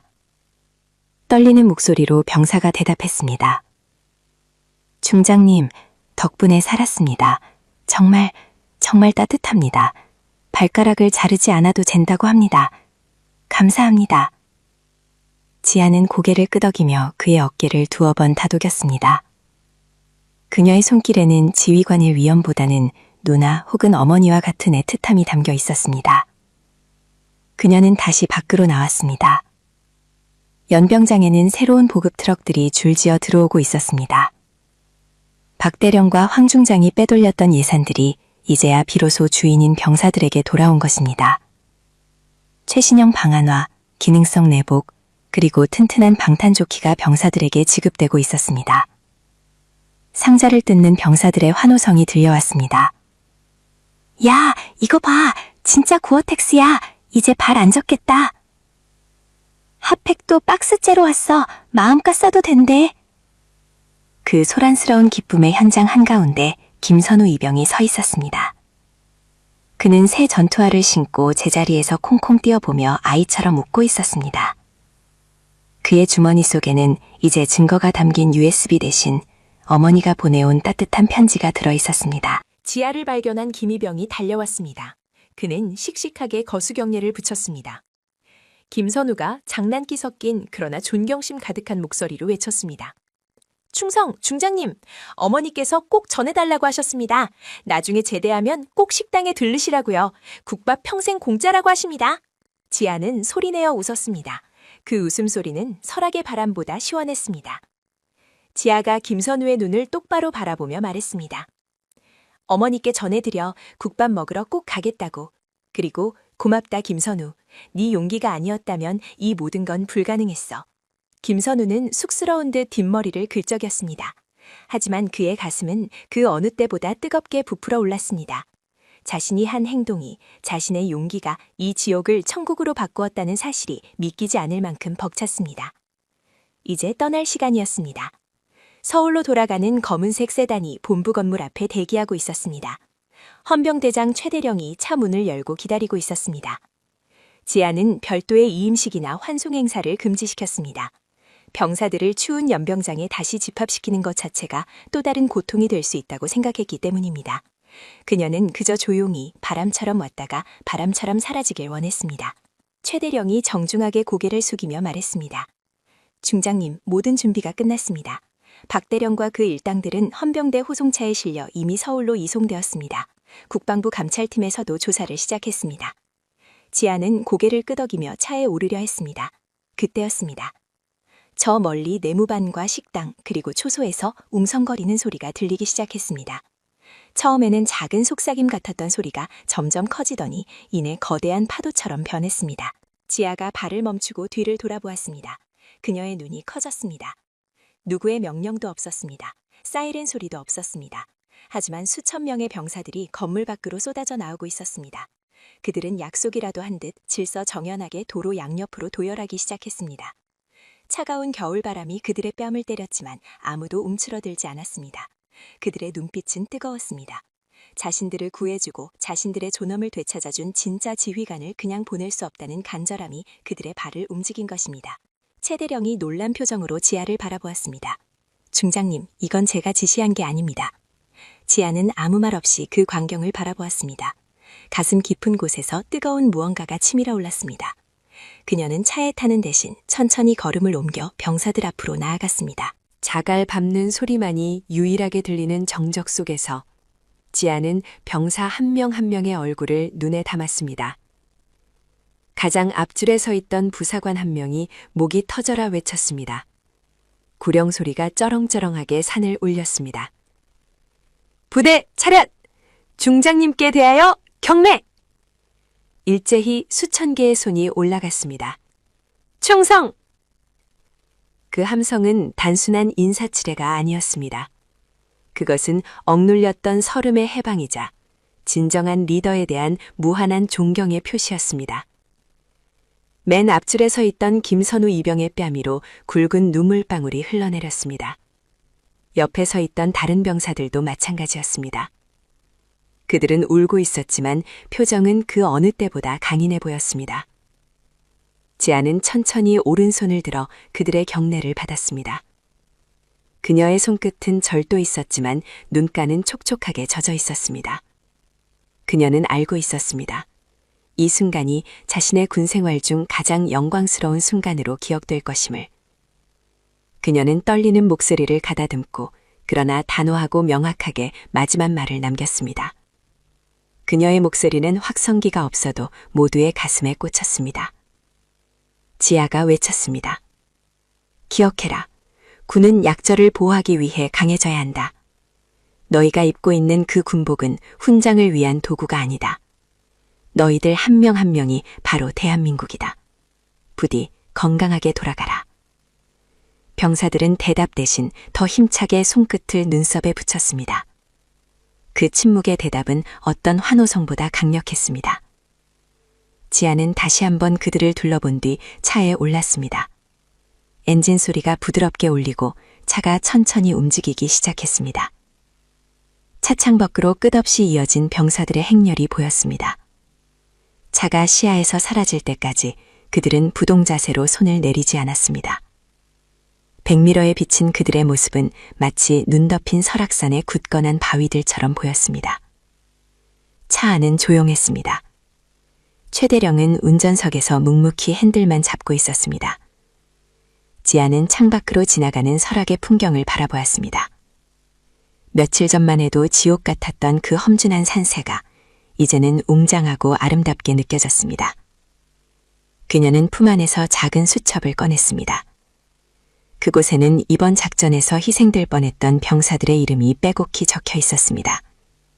그녀는 펜을 꺼내 그 이름들 위에 하나씩 동그라미를 쳤습니다. 생존, 생존, 생존. 마지막 이름인 김선호 위에 동그라미를 치는 순간 그녀는 안도의 한숨을 내쉬었습니다. 지아가 혼잣말처럼 나지막이 읊조렸습니다. 그래, 이거면 됐다. 이거면 충분해. 차는 위병소를 통과해 구불구불한 산길을 내려갔습니다. 하늘에는 두꺼운 먹구름이 걷히고 따스한 햇살이 비치기 시작했습니다. 그 햇살은 눈 덮인 산을 황금빛으로 물들이며 길고 길었던 혹한의 겨울이 끝났음을 알리고 있었습니다. 이것은 단순한 승리가 아니었습니다. 짓밟힌 명예의 회복이자 잃어버릴 뻔했던 인간성에 대한 구원이었습니다. 피의 눈송이는 녹아 사라졌고 그 자리에는 존경이라는 이름의 새로운 꽃이 피어났습니다. 전직 707 특수임무단 전설, 얼음 불사조 민지아 중장.